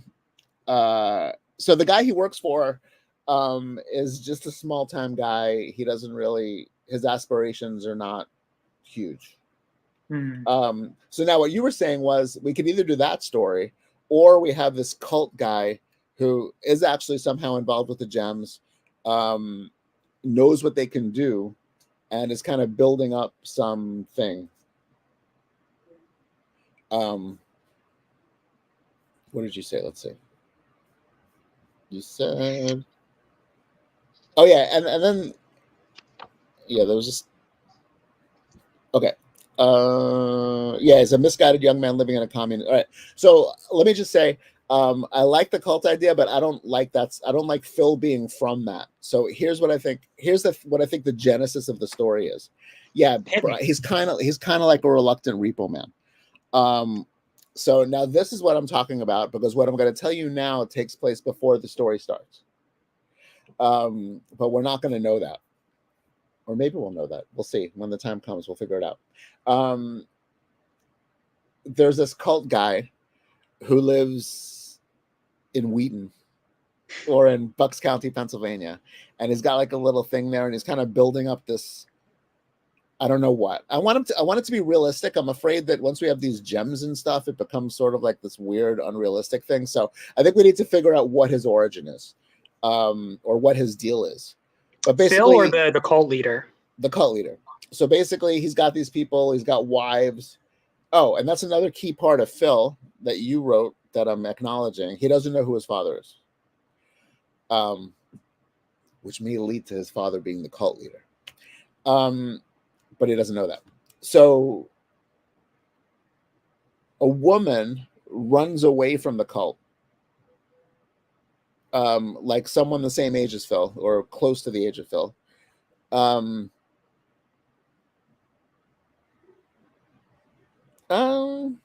He maybe, well, no, I would say the cult guy would reflect his past on how he got to where he is today in some future story. That would be like the Phil Zero or whatever. I don't for this story. This story is about Phil. So all the stuff with the cult guy. I mean, obviously we want to build him up and, you know, make sure that he's cool, but I don't want to know where he's from yet. We need to know where he's from just so we can know what he can do.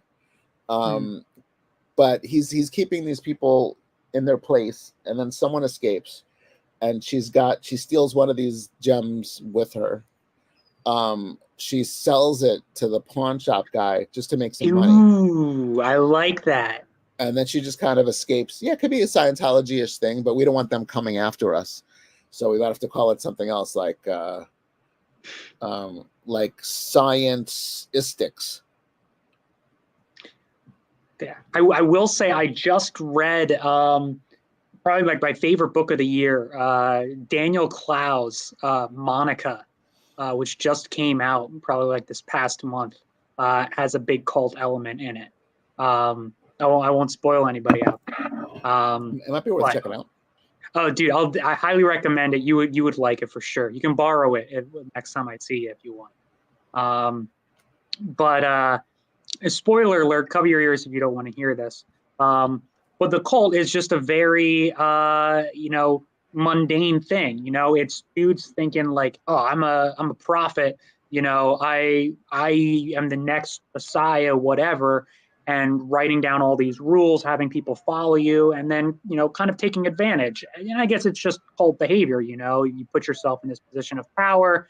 You have people that are willing to listen to you and willing to do what you say, and you kind of put yourself above everybody else.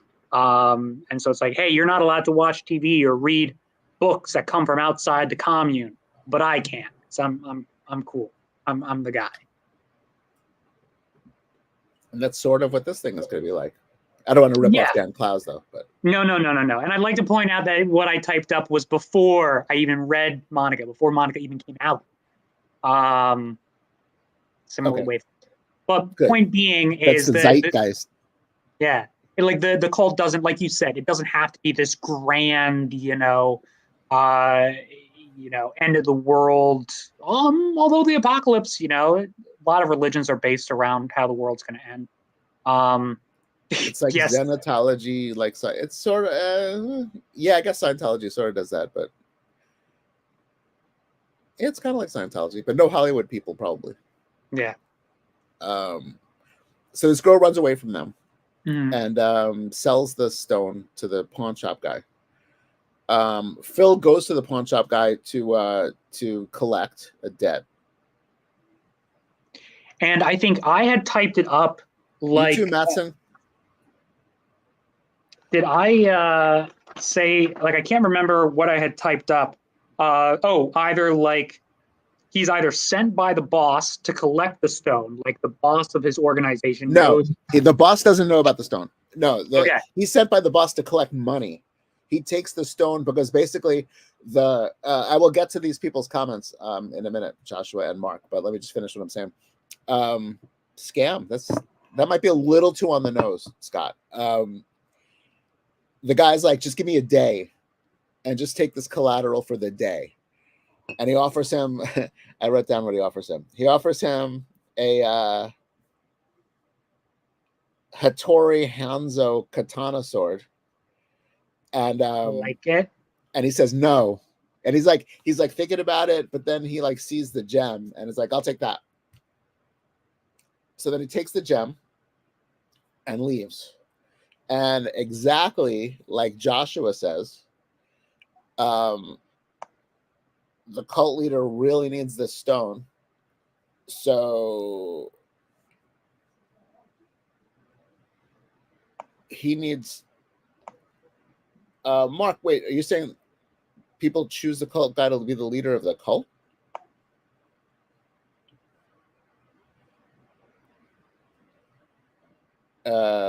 Wait, did I say Kill Bill? I said Kill Bill, right? He said Hattori Hanzo, which is a Kill Bill reference. Oh, I didn't say where it was from. Oh, okay. Yeah, from Kill Bill. That's our little like, that's our little wink. Like, all right, we got you. That's We're because nerds. like I have to try to impress Noah as much as I can because he's like the cinephile of Zenescope. Hey, I got your. That's why it's only natural. That's why it's only natural that he's starting to do the movie clubs. There you go. I digressed a little too much. So he takes the stone. And yes, the cult leader needs the stone back. Probably because there is some kind of mysticism involved. By the way, side note, Michael Turner, when we were working on Witchblade, hated the word magic. And you couldn't say magic. So whenever I wanted to say magic and knew I couldn't say magic, I'd have to say something else like mystical or arcane or something like that. So that's why when I say mystical, I really just mean magic, but it's kind of just another way to say it. Yes, kind of like the Juggernaut, but it's probably not as cool as that. I mean, not as cool as specifically the Juggernaut's thing to make him like indestructible. I guess maybe it can. We'll have to debate whether Noah has this idea that the stone allows people to turn lights on. It's a it's kind of like a Wii. Like if you move your hand in like a certain direction, like different things happen. It's So I think guess about Noah's trying to think about when the VR game comes out and what cool things you could do. I'm already working on the merchandise, man. make your Franchising, power come franchising. But yeah, so the bad guy who we should call, yes, the clapper is actually, that would be cool if his power was to go and then and then either people could die or different things can happen. My thing, I was thinking of it as a combination of, if you've ever read or watched Harry Potter, Dumbledore's got that lighter that can, draw light. The thing that he gives to Weasley. Yeah, exactly. And it basically just sucks from whatever. The Deathly Hallows. Yeah. But then combining that, if you ever watch My Hero Academia, a little anime, the main guy, he's got to use kind of like points on his body in order to actually concentrate the energy. So kind of turning that Dumbledore gadget into ordinary organic power that comes with a lot of consequences, because you're having this power like in your hands, and it's basically hot potato. Like, you got that thing, you got to get rid of it. You can't just hold on to it and holster it. So you got to kind of pick and choose. So there's some complications that come with it. It's not just like some easy power. There's yes. Well, I agree with. I'm all about complications. So and yeah, like what Brian is saying, the collection of stones has to do something. I would doubt that maybe it could cause the end of the world. It could stop the end of the world. Definitely, we'll have to work that out. Because I don't think in Zenescope in general, we've only, over the past like several years, the first time I remember seeing it was Dave put it in the Grimm annual a couple of years ago, where they go inside the gem, the Dark Princess, and they go inside the gem, and the gem's got like a whole sentience going on. And then I think that like I said, Joe has done more with it in Robin 100 and in other stories, and so yeah, there's something apocalyptic about the gems and something world saving about the gems, and it probably just depends on who's got them and how many they have. And yes, the power of the gems could change depending on who's got them. That was something we talked about, I think, a few conversations ago. So yeah, I think we need to, that's the next part that we need to work on. I feel like once we get this basic story kind of set. So I think that's how all the players sort of get together. So the cult leader comes to Chicago/Philadelphia. Yeah, it's interesting. I'd like to throw Rochester into the works if I could too. Rochester is a thing, it's possible. Maybe Buffalo. Buffalo or Rochester, you got some major metropolitan. Snow. Yeah, Syracuse. yeah. But then you go further out, and eventually it's nothing but cows and mountains. And snow. And snow. Cows, mountains, and lake effect snow. Maybe Seattle. Yeah. I don't know. Like the Infinity Stones a little. But I guess I would lean more toward like a mask kind of thing, or like where they magnify whatever you are. And probably like the cult leader has been using them to sort of like mildly mind control people, maybe because he doesn't really, he's not strong enough to use them. I don't know. We'll have to figure that out too. So he goes after the thing. He probably sends people. He probably doesn't go himself. And then this is something that Noah wrote, so I'll give him credit for it, that he comes back to the thing the next day to collect the money, and he finds the guy dead. Because the place was ransacked by the cult leader's people looking for the stone. Forks, Washington. I'm supposed to know what that means, but I don't. Noah, you know what it means, right? You can help me? Yeah, forks. You got your spoons, you got your knives, you got your forks. What does that have to do with vampires? Vampires Scott? use forks. I don't know. Scott, you have to fill us in on the rest. Fill Oh, wow. I just totally showed my ignorance. I cannot believe it. But I really like the tying like that cult aspect in to the idea of like that's where the stone comes from. So that's where everybody comes together. So he's some dude, and I think the other thing too, I had either he's like I started bringing in. I sent you that picture of like the Marvel weight classes, and you have all the different heroes, and you got your your heavy hitters, you got your your more streetwise dudes. Where'd you send that to me? Oh, I think I sent in the original email that I had sent. I know that from when I worked there. I worked on Marvel Universe, man. I believe it. I figured you had some familiarity with it. I remember I had to write those things. We had to decide, they would write that thing can what was it? Can lift/press 80 tons, And I thought it was kind of like Thor and Hulk. There were so many people that had around the same strength. I'm just quickly pulling that up just because I like that kind of stuff. But again, I don't want to get hung up on it. But we're definitely, I think, moving more towards like the thumb breaker, kind of like the bruiser. Like if we had to go back and look at his like childhood things, I'd kind of put in there like he's the guy that beats up the other bullies for the, he's the muscle. I think that sets up his. Is that as big as it gets? Let me see. It's hard. Yeah, okay. It's such a small. Oh yeah, that's old school. You're saying, so where do we want him? All right, well, he starts down at the bottom. Right? I know Captain America is the peak of normal person, but then he's got the super soldier serum, so it's not exactly normal. But you've got Daredevil, you've got Iron Fist, you've got Moon Knight, you've got Hawkeye down there, and I mean they even put Wolverine down there too. But then you start moving up, and like, okay, now you got She-Hulk, now you got Luke Cage. You move further up, you got the Thing, you got friggin' Johnny, I can't say anything with my mouth or I'll blow your head off. And then you've got, you Hulk. mean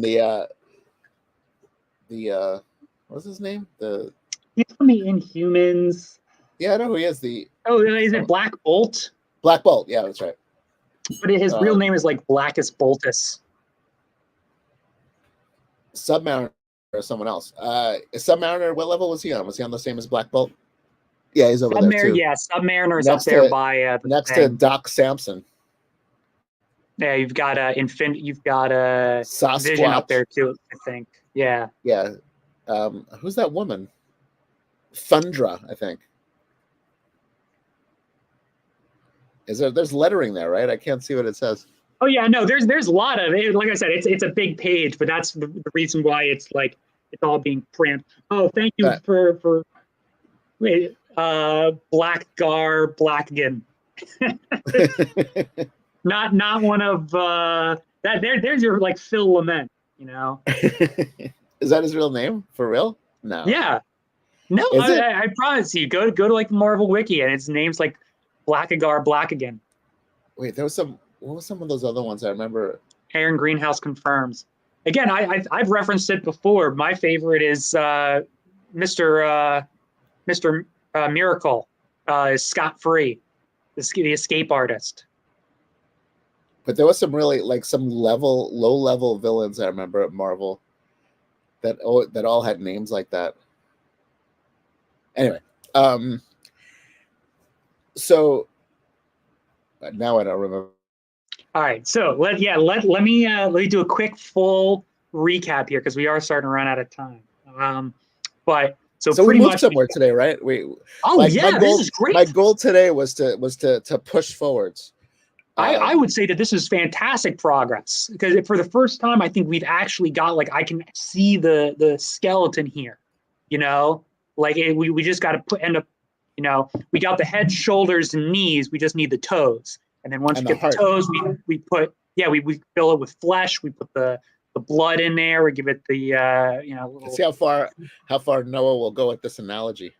We give him a nice. We put the skin down, but not the body hair yet. And then we have the teeth, but not the fillings. Yeah, clean surface. Thank you, Scott. Sorry, but no, so general recap right now. So we've got a guy who's a bruiser, and I like your thing of like, all right, just pretend like you're hurt. You're like, there's a wink. All right. So, if he needs to bust some heads, crack some skulls, he'll do it. But for the most part, he's an understanding guy caught up in these circumstances, trying to, get by. And he's a rough and tough kind of muscle dude, but very rocky, down on his luck. He gets involved with some low-level, street thugs and gangsters, and he's their muscle. So one day he goes to this pawn shop. The guy doesn't have the money. He offers him collateral. What he ends up taking as that collateral is the stone, our MacGuffin, our Maltese Falcon, the stone of which has come from a girl. Our suitcase with light in it. Yeah, exactly. And so it's come from some girl that has escaped this cult, wherein the stone is a central feature. It's a cross, it's a relic, it's a lamb's, blood, whatever. So now the cult leader has sent his own goons to go retrieve it, only to find, oh shit, it's gone. Where is it? Turns out the guy has it, and that's kind of where we're at. Yes, Ian, very heavy metal too, glowing little green thing. Oh, wow. I always wanted to do something like heavy metal. Yeah. We could have a Heavy soundtrack like heavy metal. It's funny, your yesterday- one-way ticket to midnight. I was watching a version of that song, Sammy Hagar performing that song. On YouTube. It's a good song. Dude, the whole soundtrack is phenomenal. Blue Oyster Cult, Devo, Sammy Hagar, Don Felder. Yep. Great soundtrack, great movie. So basically I think the next step is going further with the story. Just like, because now we got the girl, so I think she's going to be important, and maybe she finds him, because I think our guy is going to be looking for her. I think the thing that I was trying to do is I don't really like stories where I don't want to generalize, but when I create a story, I don't like it when the person's just reactive, like I find the stone, so everyone's coming after me, and then I'm fighting back at them because I have the stone, so really they're just coming after me because I have the stone, and I'm going after them because I'm protecting myself, right? I'd rather I have to protect someone else, so I'm using it. So it's not just reaction. It's more, it's like it's being yes, the girl is, well, she was born in the cult, she fled the cult, she's the reason why. She's basically the catalyst for the whole story. So she's on the run. She doesn't even know where she's going. So her and him have to end up together. So yeah, I would. She could be a sister. So there's probably, we won't have anything going on with them.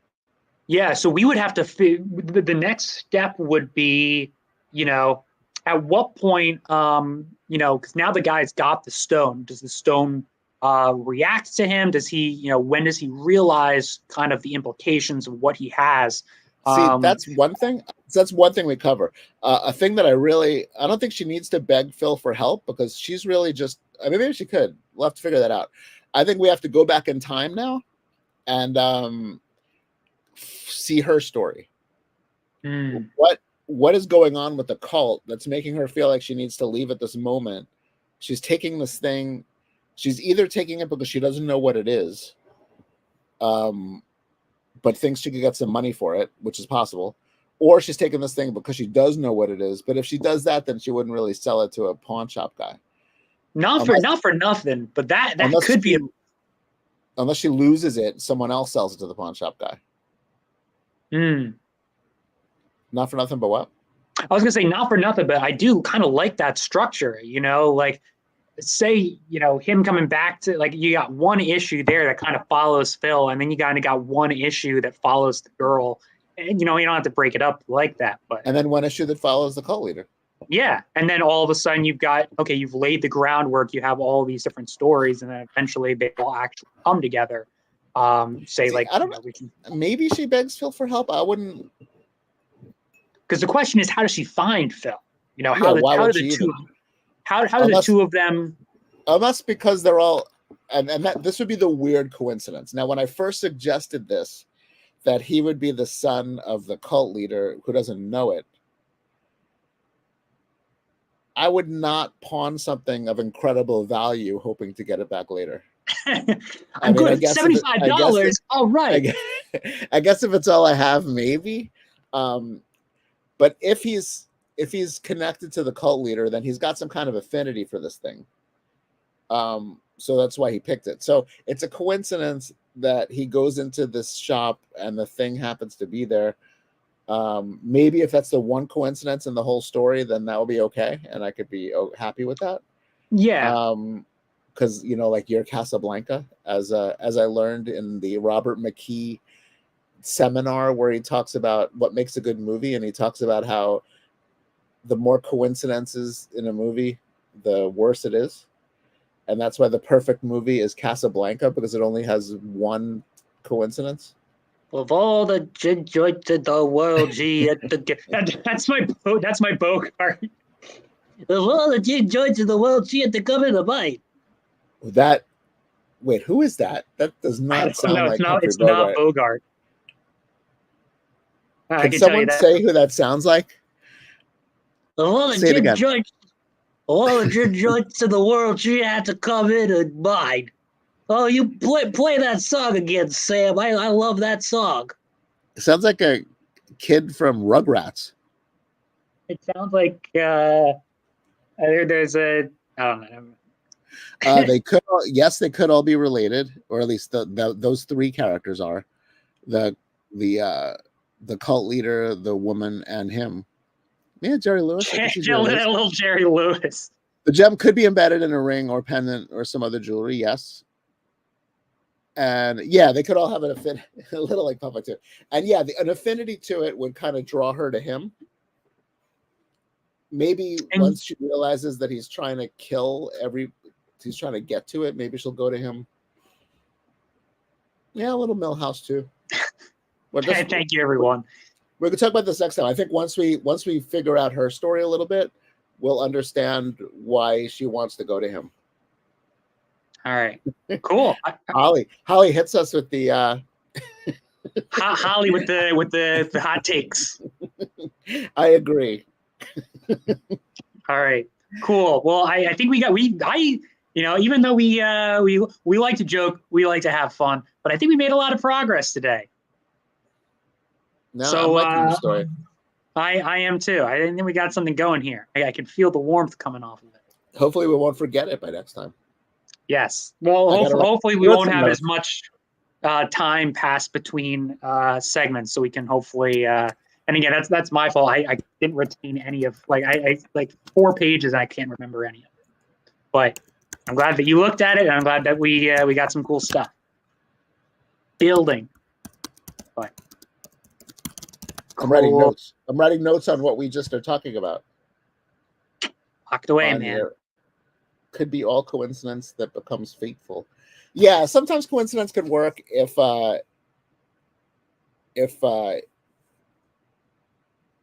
ultimately you're like, oh, this is the way it was because it was meant to be.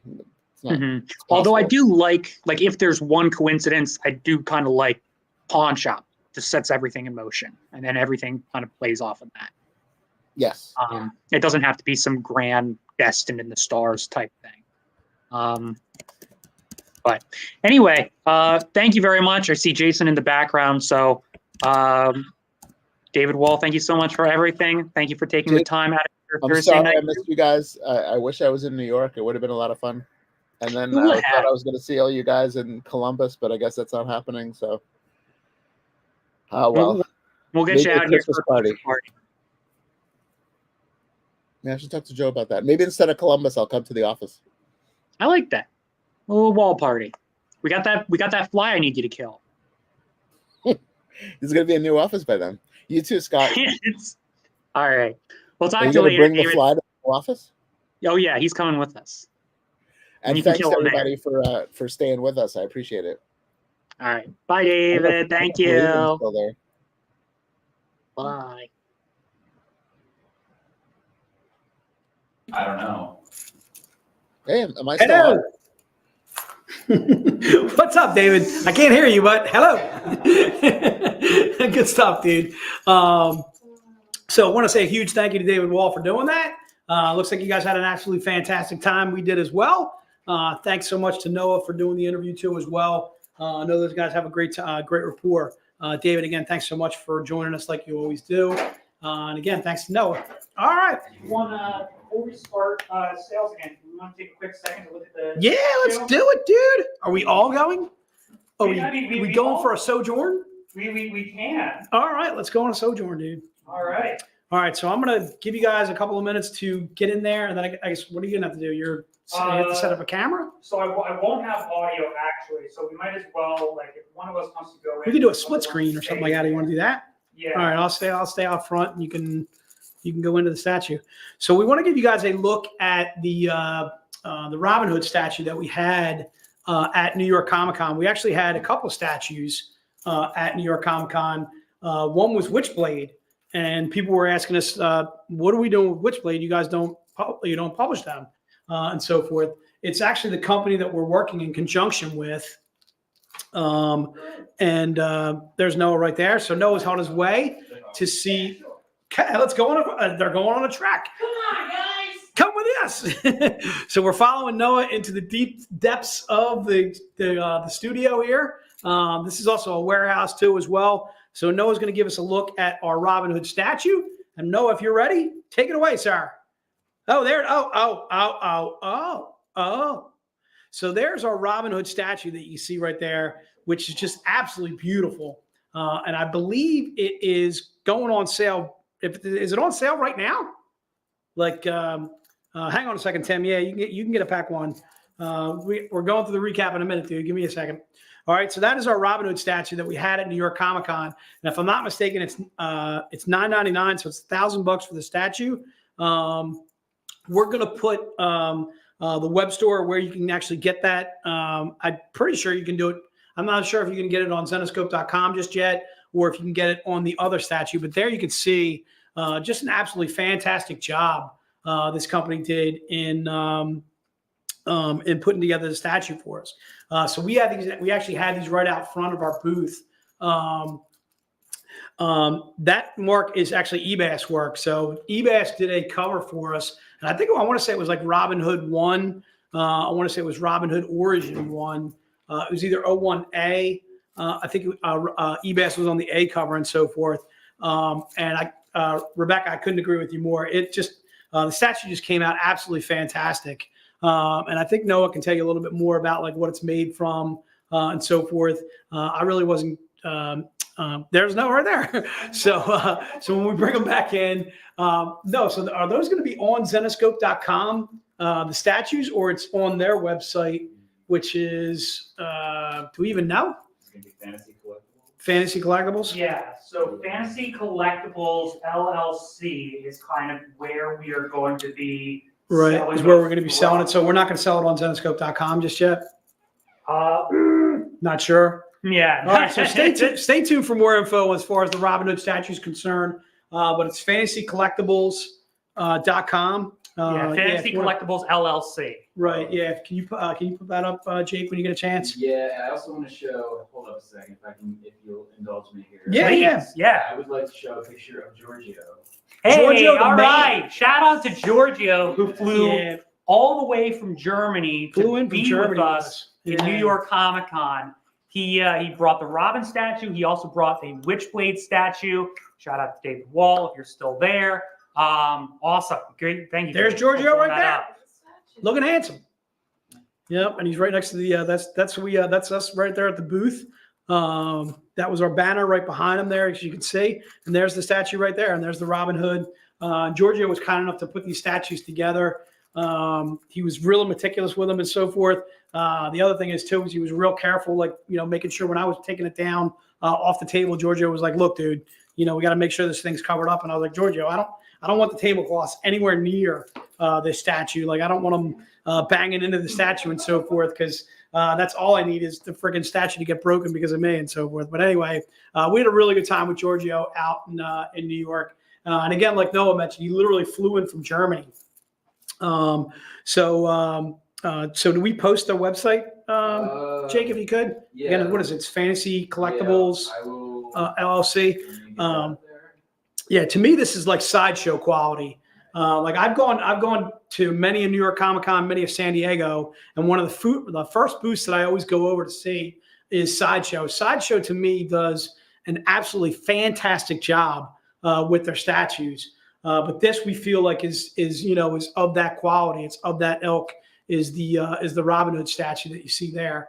So again, it's fantasycollectiblesllc.com.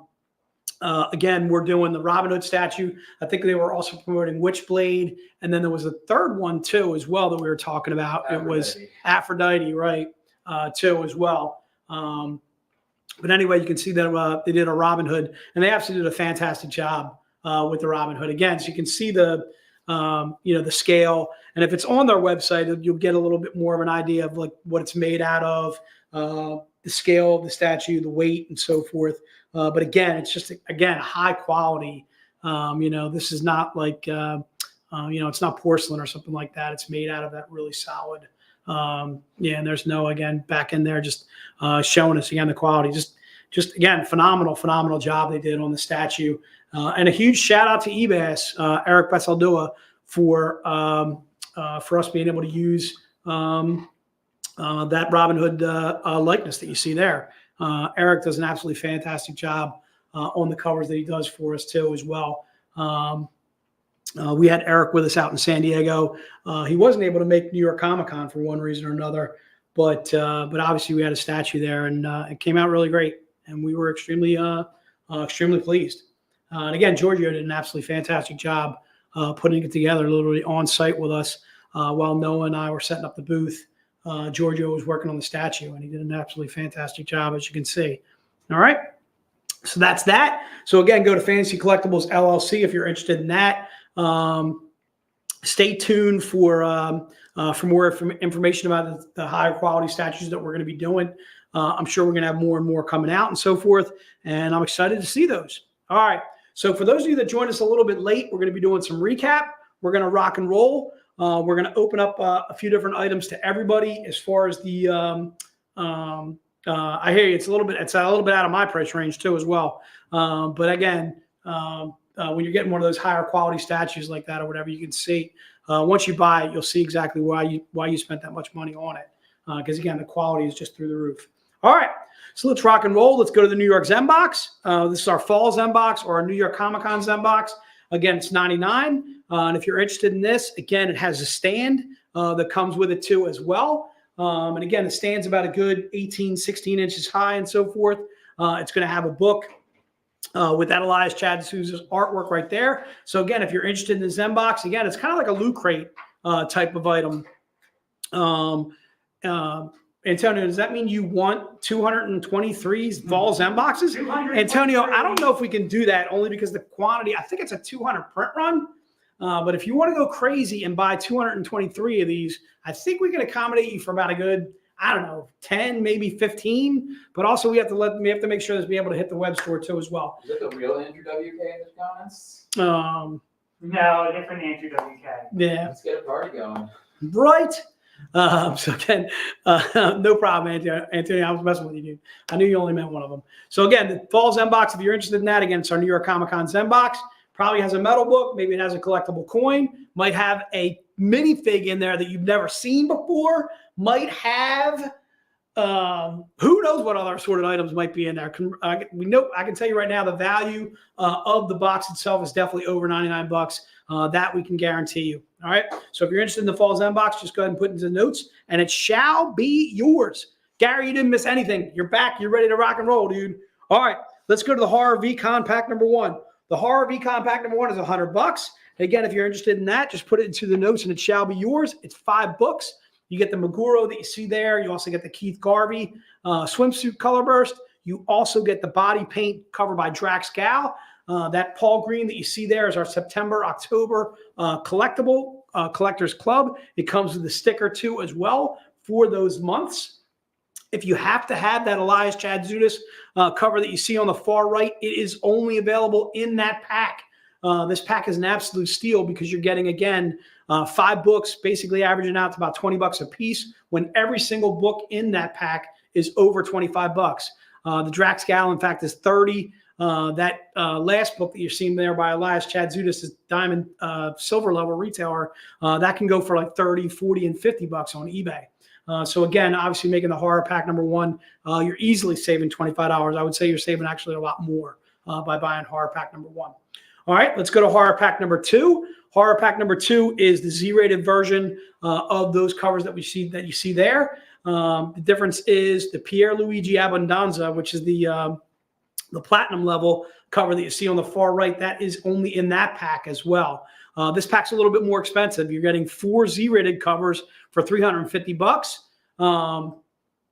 There's 2 covers in there that are $100, one that's $75. And then again, the Pierre Luigi to me is easily $100 to maybe $150 cover by itself, because again, that's not on our web store. If you have to have that Pierre Luigi that you see there, you're going to find that again on eBay for all kinds of crazy costs and so forth. Chris, thanks so much. We got you covered out for the horror pack number 1. If you're interested in the horror pack number 2, again, it's $350. Larry will get you covered for one of those 2 as well. Thanks so much. Again, has our October Icon in a Z-rated by Meguro, or October Swimsuit Color Burst by Keith Garvey. Has the Drax Gal that you see there. Sean, I'm assuming that's a Zen box. We can definitely put you down for one of those. Does October Holiday subscription have a connecting cover? The October Holiday, and I don't think it does, no, Don. It just has that top. I'm next to positive there is no bottom. You're talking about the Elias Chadzudis. From what I understand, there's just a top on the Holiday, but it looks like one of those covers that could have a bottom to it. That's a good question, Don. I appreciate you asking. But as far as I'm seeing, I have not seen a bottom to that too as well. So Joseph's saying we're about 34 likes away on YouTube. So if you guys get a chance to, if you're watching us on Facebook, if you're watching us on Twitch, head on over to YouTube. Make sure you give us a thumbs up. Make sure you give us a like. We'd love to give you guys free metal cards with all of your orders tonight. We gave away free metal cards last night. We got up to 105 likes last night. We're looking to do that as well. Larry, I couldn't agree with you more, dude. Elias, first of all, Elias does an absolutely fantastic job with the butt. All right, that man is just he's money. Big fan of Elias, dude. We had Elias also out in New York Comic Con too as well. We were fortunate enough to have him on Sunday stopover, and he stopped over actually while Noah and I were putting the booth together and so forth too. Elias Chadzudis, just what an absolutely fantastic man, just an absolutely fantastic cover artist. We are extremely fortunate to work with all the cover artists that we do. All right, so New York Comic Con pack number 1. We are going to open this up to everybody. So if you want to double up on the New York Comic Con pack number 1, this is the time to do so. New York Comic Con pack number 1, again, is $125. You're getting the Meguro Air Force cover that you see there. You're also getting the Drax Gal Mystere cover that you see there too as well. That eBass cover, those were the 3 covers for New York Comic Con. There is also a pack only 100 print run that is only in New York Comic Con pack number 1. That book will not be brought outside of the pack. Elias rivals eBay. Whoa, those are fighting words there. First of all, those guys are absolutely great friends too as well. We are extremely fortunate not only to work with eBass, but work with Elias too as well. Extremely fortunate to work with all the cover artists that we do. We are a beyond lucky company. Looks like we can put down. If you put down Tim, did you put down Tim for a pack number 1 too as well? Yeah, I think Tim checked in.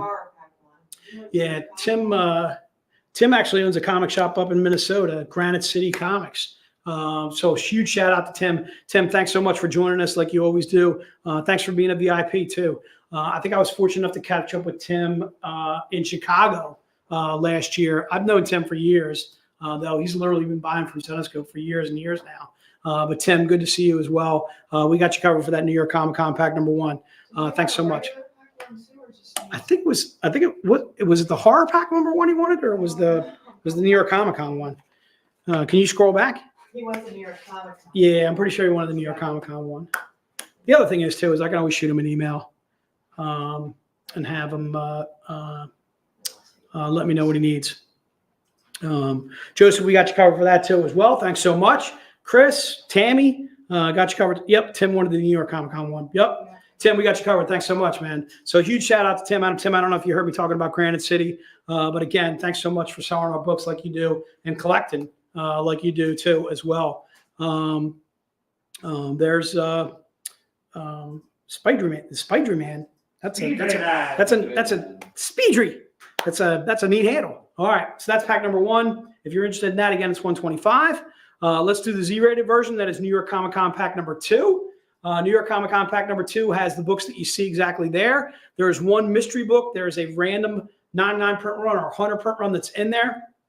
The biggest book that I want to point out is that LE25 sketch version that you see there by eBass. That will not be sold outside of the pack. Tim, we can get you covered for his inbox too as well. Tim, thanks so much as always. So again, you're getting the Drax Gal in a Z-rated. You're getting the eBass in a Z-rated. You're getting that Paul Green that you see right there. So those 3 $100 books, and then also a random $100 book too as well, which makes that 25 print run only $125 in that pack, which to me is a steal of steals because again, you are, yeah, Larry, we got you covered. Don't worry about it. But again, that LE25 that's in there, to me, you could probably sell that for like $300-400 alone. That 25 print run. I don't know why you want to sell it, but if you did, you could certainly be able to make back a good amount of money on the New York Comic Con pack number 2. All right, so those are the packs. Again, if you're interested in any of those packs, if you are if you missed any of the packs from either the first hour that we showed them or the review hour that we're doing now, just shoot us an email at vcons@Zenescope, and if we can accommodate you, we certainly will. All right, let's rock on to some single books. Let's go book number 1. Book number 1 is our October Icon. This is a cover by Meguro. It's $25 if you're interested in it. It's Gretel, Mortal Vices cover E as in Edgar. Again, it's $25. We're going to open it up to everybody. Antonio, I don't know if you heard me talking earlier, man. Yeah, we talked a little bit about the Phillies. The Phillies, I don't want to say choke. Choke is a strong word. They just did not hit in game 6 and 7. They did have a great year. Diane and I were just talking about this. The fact that they jumped out to a 2-0 lead on Arizona, everybody in Philadelphia thought they were going to the World Series. And then also, too, to me, if you're going to the World Series, not that the Rangers are a bad team, but they're not the Astros. It's not the Yankees there. It's not the Red Sox there. It's the Rangers. So they're lucky to be there, too, as well. Now, the Rangers could absolutely smoke the Diamondbacks, and it wouldn't shock me. But to me, the Phillies needed to be there. They needed to get by Arizona, and they just did not. When you have 2 games at home like that, game 6 and 7, I don't know. Really tough way to lose. The Eagles, however, Antonio, they're going to own your Cowboys for the next 10 years, dude. All right, Jalen Hurts, dude. All right, his name's not Dak Prescott. His name's Jalen. All right, dude. He's an eventual MVP. All right, so we need 25 more likes, Joseph is telling me. We are getting there. Slowly but steadily, we are working our way towards it. All right, and I think we keep that open until – when do we keep that open? Do we keep it open through the night, into the next day? Who knows? Just been cutting it. We cut it right after the end of the stream? Yeah. Oh, no. Get on there, dude. Start phoning a friend. All right? Get a phone a friend, dude. Get a phone a friend, phone a neighbor, phone a sister, phone a brother, phone your parents, whoever you got a phone, dude. Phone your kids. All right? Tell your kids to get on YouTube and start liking away. Whatever you got to do out there, all right? We want to give away some free metal cards. All right, so that's book number 1. If you're interested in book number 1, Mark, I'm not interested in the Astros, dude. All right, the Astros cheated. They cheated baseball for like 2-3 years in a row. Who is beating on trash cans? Who does that? Who beats on trash cans to tell you whether it's a fastball or a breaking ball? Who wears sensors on under their shirts, under their uniform? Like, please don't rip my shirt off when I hit a game-running home run. Like, don't rip my uniform off or whatever, because I don't want to reveal the sensor system that I have going on underneath my shirt. All right, cheat. All right, dude, I cheat. All right, no one's rooting for Barry Bonds. Okay, dude, you know why? Because he cheated. All right, let's move on. Book number 2. Book number 2 is the Keith Garvey that you see there. Mark, I can't follow your roof for the Astros. If you're a Houston fan, you're a Houston fan. I hear you. They're not cheating now, which is good. The problem is a lot of those players are still left over from that team. All right, Bregman, Altuve, those guys are still, they're lumped in with that and so forth. When you know a fastball is coming, it's a whole lot easier to hit it. I get it that you're not getting location, but if you know it's a fastball and it's coming, it's a whole lot easier to hit than knowing a breaking ball is coming and you stay off of it, that kind of thing. All right, so again, book number 2, again, it's the Keith Garvey that you see there, the October Swimsuit Color Burst. It is Grim Spotlight Zodiac vs. Hydra cover H. If you're interested in that book, just put it into the notes, and it is there. Tony, couldn't agree with you more, dude. All right, I'm not the only one that feels this way. Okay, all right. Book number 3 is again the Drax Gal. Again, try and keep in mind the body paint covers that you see. They are available only on the streams that we do, not on our web store. So if you have to have this book, Gary, I tell you, I was a Nolan Ryan fan when I was a kid too, as well. Nolan Ryan was definitely one of those hardcore pitchers. I remember Nolan Ryan pitching against the Phillies. I think it was I want to say it was the 80 series or 83. And Nolan Ryan was just one of those absolutely fantastic pitchers. Just went about his business. The guy threw harder than everybody. So book number 3, again, $30. If you're interested in that, put it into the notes and it shall be yours. Was that you, Jake, or was that you? That was you, dude. Yeah, you know what? We all were watching the Sammy Sosa, Mark McGwire. Everybody was, and everybody knew they were on the juice, but it didn't matter. You just wanted to watch baseball because they were smacking home runs at a record pace. Like Sosa was in the 60s somewhere, and McGwire was like a couple more ahead of him and so forth, and they were just going back and forth, just mashing home runs. And I hate to say it, but it was actually what brought baseball back from the dead in some regards, was those guys actually just mashing all those home runs. But to find out, exactly like Noah said, like when you find out when your favorite player, one of your greatest players, this guy that you admire and so forth, is taking steroids to do what he's doing, it loses its luster, dude. If the Phillies would have won in '93, I wouldn't feel good about it. I wouldn't. All right, because Lenny Dykstra was on amphetamines, and frickin' Hollins and Kruk, they were all juicing. Danny Jackson was juicing. I just wouldn't feel the same about it. When your baseball team cheats to win, you can't cheat to win. Yeah, imagine if Chipper Jones was juicing all those years with the Braves. We would hate the Braves even more than we hate them now, because the Braves were constantly knocking the Phillies out of the playoffs. Chipper Jones was the reason why the Braves always beat the Phillies. But he didn't juice. He played the game straight. He played it honestly. He played fair. All right, dude. It has to be fair, dude. All right. Speaking of baseball, I saw a video about some sort of riot. Oh, geez. Oh boy. I don't know what that means, but that doesn't sound good. All right, it doesn't sound good. Everybody, we wanted to practice. I went 10 cent beer night. 10-cent beer night sounds insane. Who does a 10-cent beer, dude? I remember quarter beers when I was at Pitt. They had quarter beers and like glasses. Yeah, we like a plastic cup. You could get quarter beers and you could just line them up, and we got trashed. Oh, that was some good old days right there. Quarter beers, dude. Mark, please don't defend cheating. All right, please don't do it with the Astros. All right, dude. You're gonna get me off on a tangent. We're gonna be here till 9 o'clock. All right.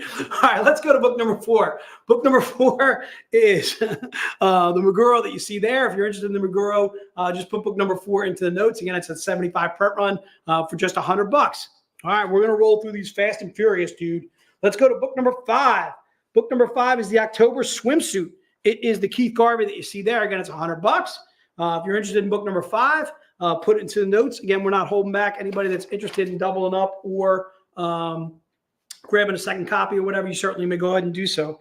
So again, book number 4 was the October Icon.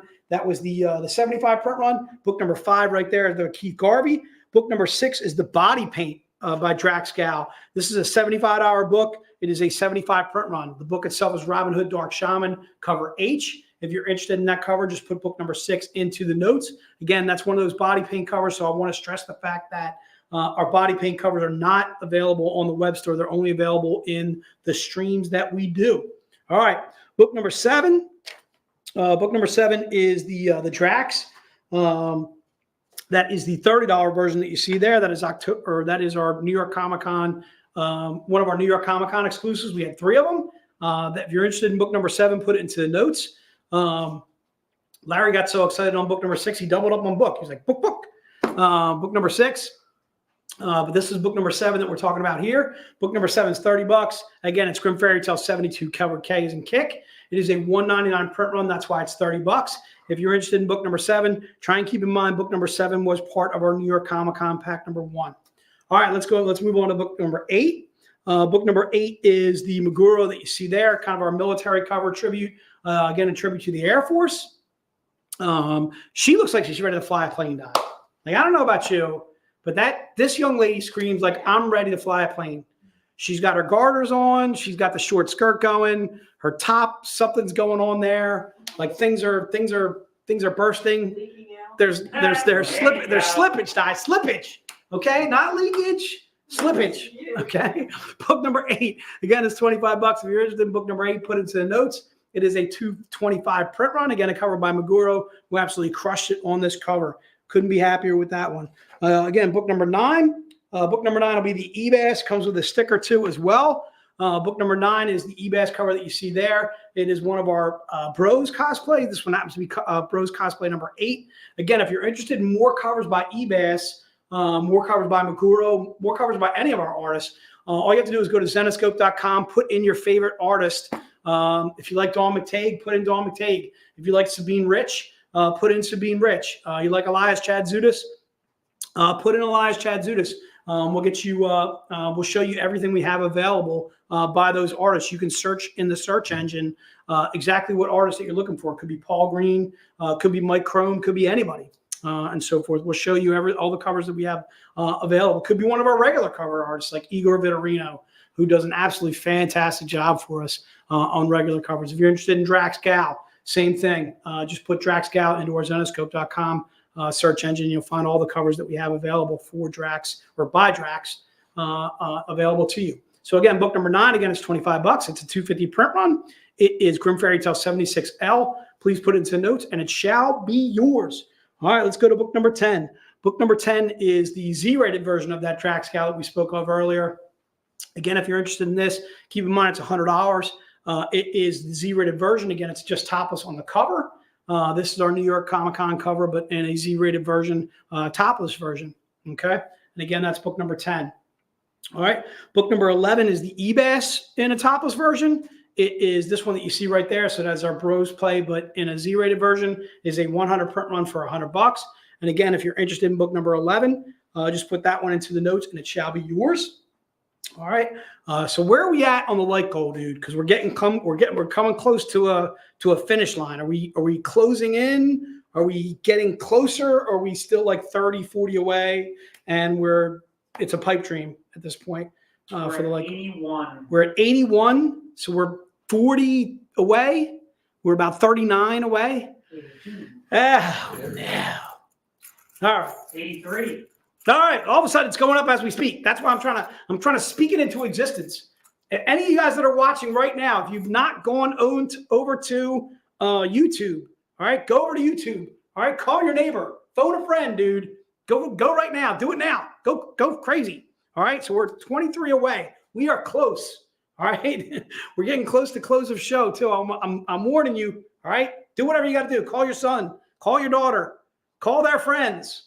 All right, tell them to get off their Switches, their Nintendo Switches, and go over to YouTube and give us a like. All right, so book number 11, again, it's $100. If you're interested in that, just put it into the notes, and book 11 shall be yours. All right, let's go to book number 12. Book number 12 is the Paul Green. That is a September-October Collectors Club. The book itself is Grim Fairy Tales May the 4th special. It's 2023. It's cover J. We're 20 away. We're close, dude. All right, we're close, dude. We're feeling it. Spider-Man says so. So does Joseph. Joseph, thanks so much, man. Always good to talk to you. Thanks so much for and so forth. They don't have to get off the Nintendo. They can go to Nintendo, go to YouTube right on Nintendo. You're so right. So right. They can do it. They can do it right on there. Bam. Checking in with the 16-year-old. She always pops on. Deanna, I'm glad that I keep it PG. If you do have your 16-year-old watching, although I'm sure your 16-year-old's heard curse words and so forth, I always say to my kids, like, I know you know the curse words, all right, because you live with your mother, all right? Like, I know you know the curse words, you just don't say them, all right? Don't. I don't want to hear you saying the SHIT word in front of me. I don't want to hear the F word. Don't say it in front of me. Don't do it, all right? Otherwise, you're getting a beating, all right? There's not going to be any ice cream or something like that. All right, good stuff. Book number 12. Again, book number 12 is $25. If you're interested in that, go ahead and put it into the notes. Book number 12, and it shall be yours. That has our September, October Collectors Club sticker for those months. All right. Book number 13 is the lace, or we called it the what did we call it before? We were calling it the cheeky version, not the cheeky version, the spicy version. Spicy, my good man. All right. Book number 13 we want to note is not in any pack. So if you already bought the packs and you're thinking, all right, hey, I got that book already coming to me. No, you don't. You need to order book number 13 outside of the pack. Book number 13 is $50. It is the 125 print run version. It is our lace, our spicy version. I like spicy. Spicy, my good man. All right, so spicy, book number 13. If you're interested in that bad boy, put it in the notes. Good call. Book number 14 is the topless version of that book that you see there, and that one's $100. And if you're interested in book number 14, again, put that bad boy into the notes, and it shall be yours. All right, that brings us to the close on the books, and then we got to do the showcase. Let's take a look at the showcase real fast. So the showcase is the Paul Green that you see right there. If you're interested in the non-Z-rated version of this showcase, it is going to be available for $20 on our web store. I want to say around the 30th, maybe the 31st of this month. All right, stay tuned. Go to Zenescope.com. You'll see that book out for $20. If you want to make sure that you grab it and you'd like to get it with like the candy box and the metal card, and I think there's also an assorted item in there too as well, and you want to do that for $50, what you're looking up on Zenescope.com is our cosplay subscription.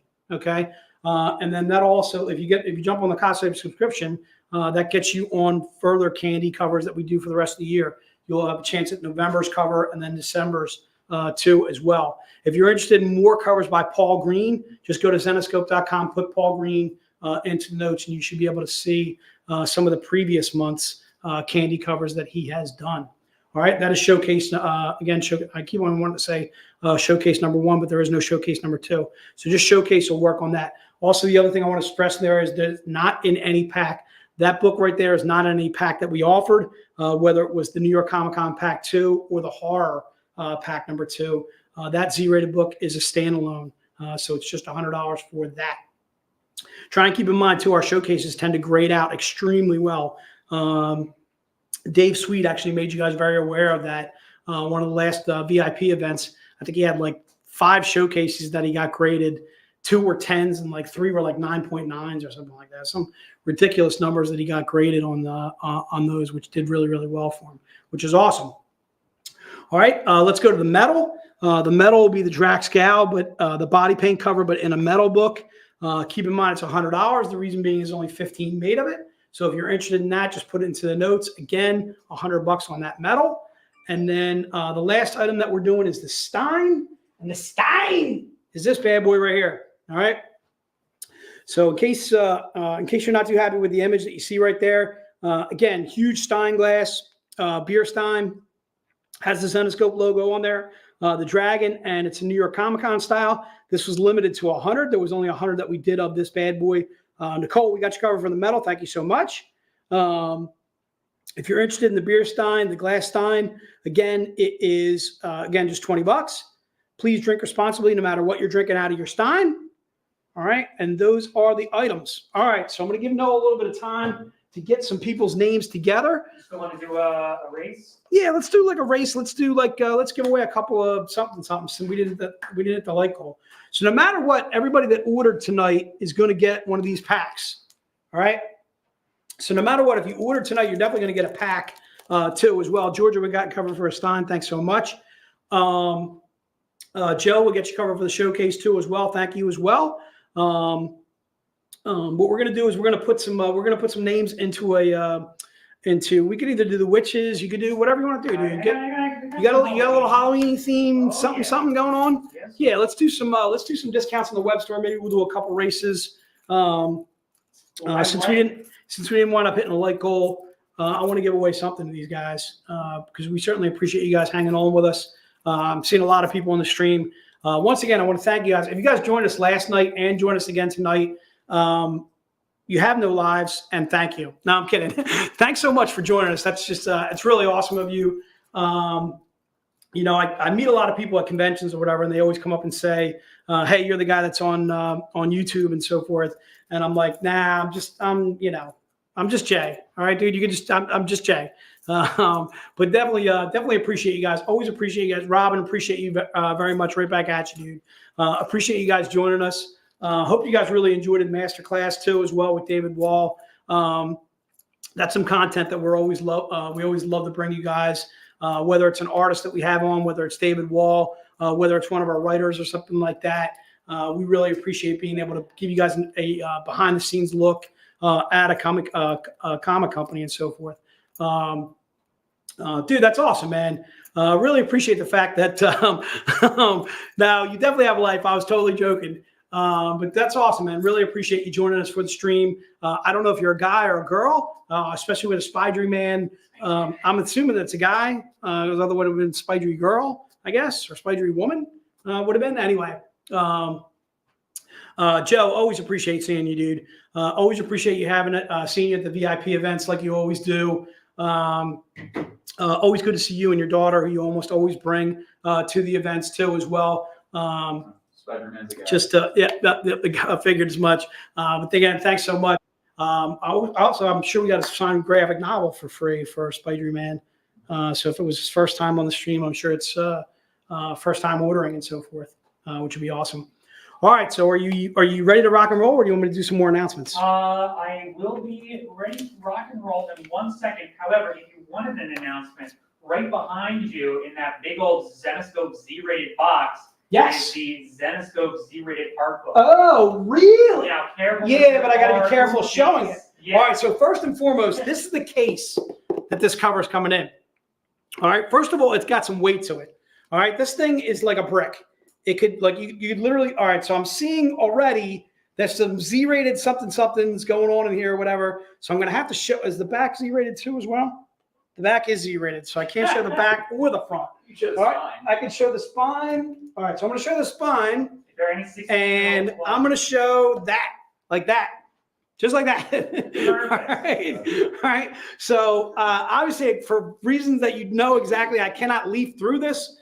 We just heard that there's possibly a 16-year-old Deanna and Joe's daughter possibly watching, and we certainly don't want to show, but just want to give you guys an idea of the art book. And then I can't show the back. I'd love to, but I don't have enough hands to show the back because it has like 3 different covers on the back. But I do want to tell you what it says on the back. It says this highly sought after Z-rated topless edition of the comic industry's hottest covers is now collected for the first time in this one deluxe volume with an exclamation point, containing amazing full color art illustrations by some of the best artists in comics today. It features classy risque cover artwork, curated, good word, curated from Zenescope's immense library. The book will be selling for $130 All right, when it gets to the web store. If you did the Kickstarter, obviously you got one of these bad boys coming to you. I can tell you right now, there are some amazing covers. I got a feeling that I'm taking this home with me. Oh my Lord, one of my favorite Sun Kamanakis is in here. There's a Keith Garvey. And for ones, again, reasons that you know, I can't, Mike the Balfo. There's an Elias Chad Zudis. What? Paul Green. Oh my Lord, it just gets better and better. I'm gonna need a minute. You want to be alone? I'm gonna need a minute with my book. All right. All right. And again, it comes with this case that you see right there. Good. Now what do you got? Just to quickly answer Larry's question. So Jen was kind enough. That is the first printing. That is the demo that the company has sent over to us. Slip case, clamshell included. That, as I mentioned yesterday, is going to take a little bit longer to ship, just because that's coming from a different manufacturer. The way that Jen described it, she said, as long as there are no typhoons, no strikes, and I added, as long as there are no pirates on the open waters, those highly sought after treasure right here. As long as there are no pirates, those should safely arrive in-house in December and start going out in a similar Just in time for fashion. Christmas. Exactly. Ho, ho, ho. However, if you got just the, thank you. If you got just the standard art book, those should hopefully start going out in November because they are coming from a closer manufacturer. All right, good enough. Good work out of you, sir. And we're good to race. All right, so it looks like we're going to be doing some races. We're going to be doing some gifts for you guys. There, you should be able to see your name. I'm seeing Chris. I'm seeing Abby. Abby, we are once again going to know whatever place that you come in. We're going to make sure we tell you later. All right, send these snails. Send these pumpkin heads. What do you got? So let's do discount codes. Yeah, discount codes. Graphic made up. Okay. Yeah, let's do discount codes for the web store. We can do, I don't know, 20% off, 25% off, whatever you want to do. Yeah, let's do 20. All right, sounds good, dude. All right, let's rock and roll. Send them on their way, dude. Ah, we lost them. There we go. They're back. And Clowns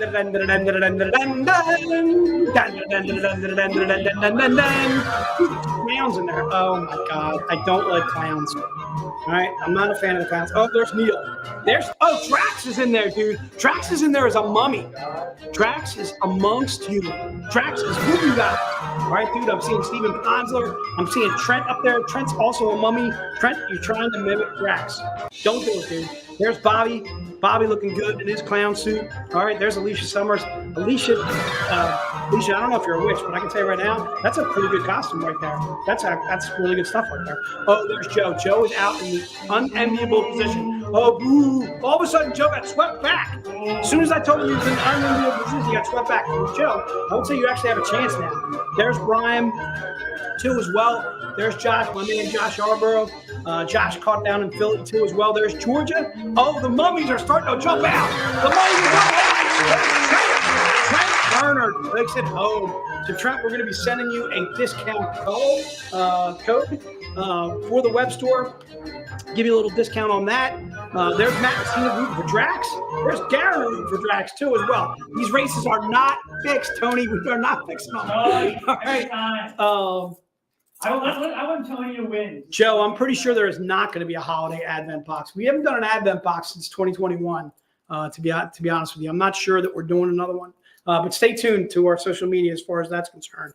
All right, Ryan, thanks so much for joining us, too, as well. Send off another race. Let's do it, dude. All right, so we have to take Trent out. Did you take Trent out? All right, so we took out Trent. Dude, once again, Neil Bray, getting out early and often, dude. I met Neil in San Diego, this past San Diego. Neil, I think, won San Diego Comic-Con tickets, but he gets Comic-Con tickets, I think, for his company, which is just absolutely awesome. So we had to give him a different prize. We wound up giving him like a bunch of different stuff. Oh, there's Tim Schulte, my man with Granite City.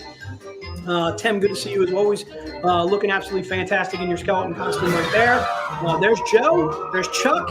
Oh, Christopher Hooper. Christopher Hooper is an alien. What the beep is? What's going on there, Christopher? All right, let's go work out of you, dude. I know I'm getting some ideas for Halloween. Oh, there's a vampire in there, dude. There's a little Dracula.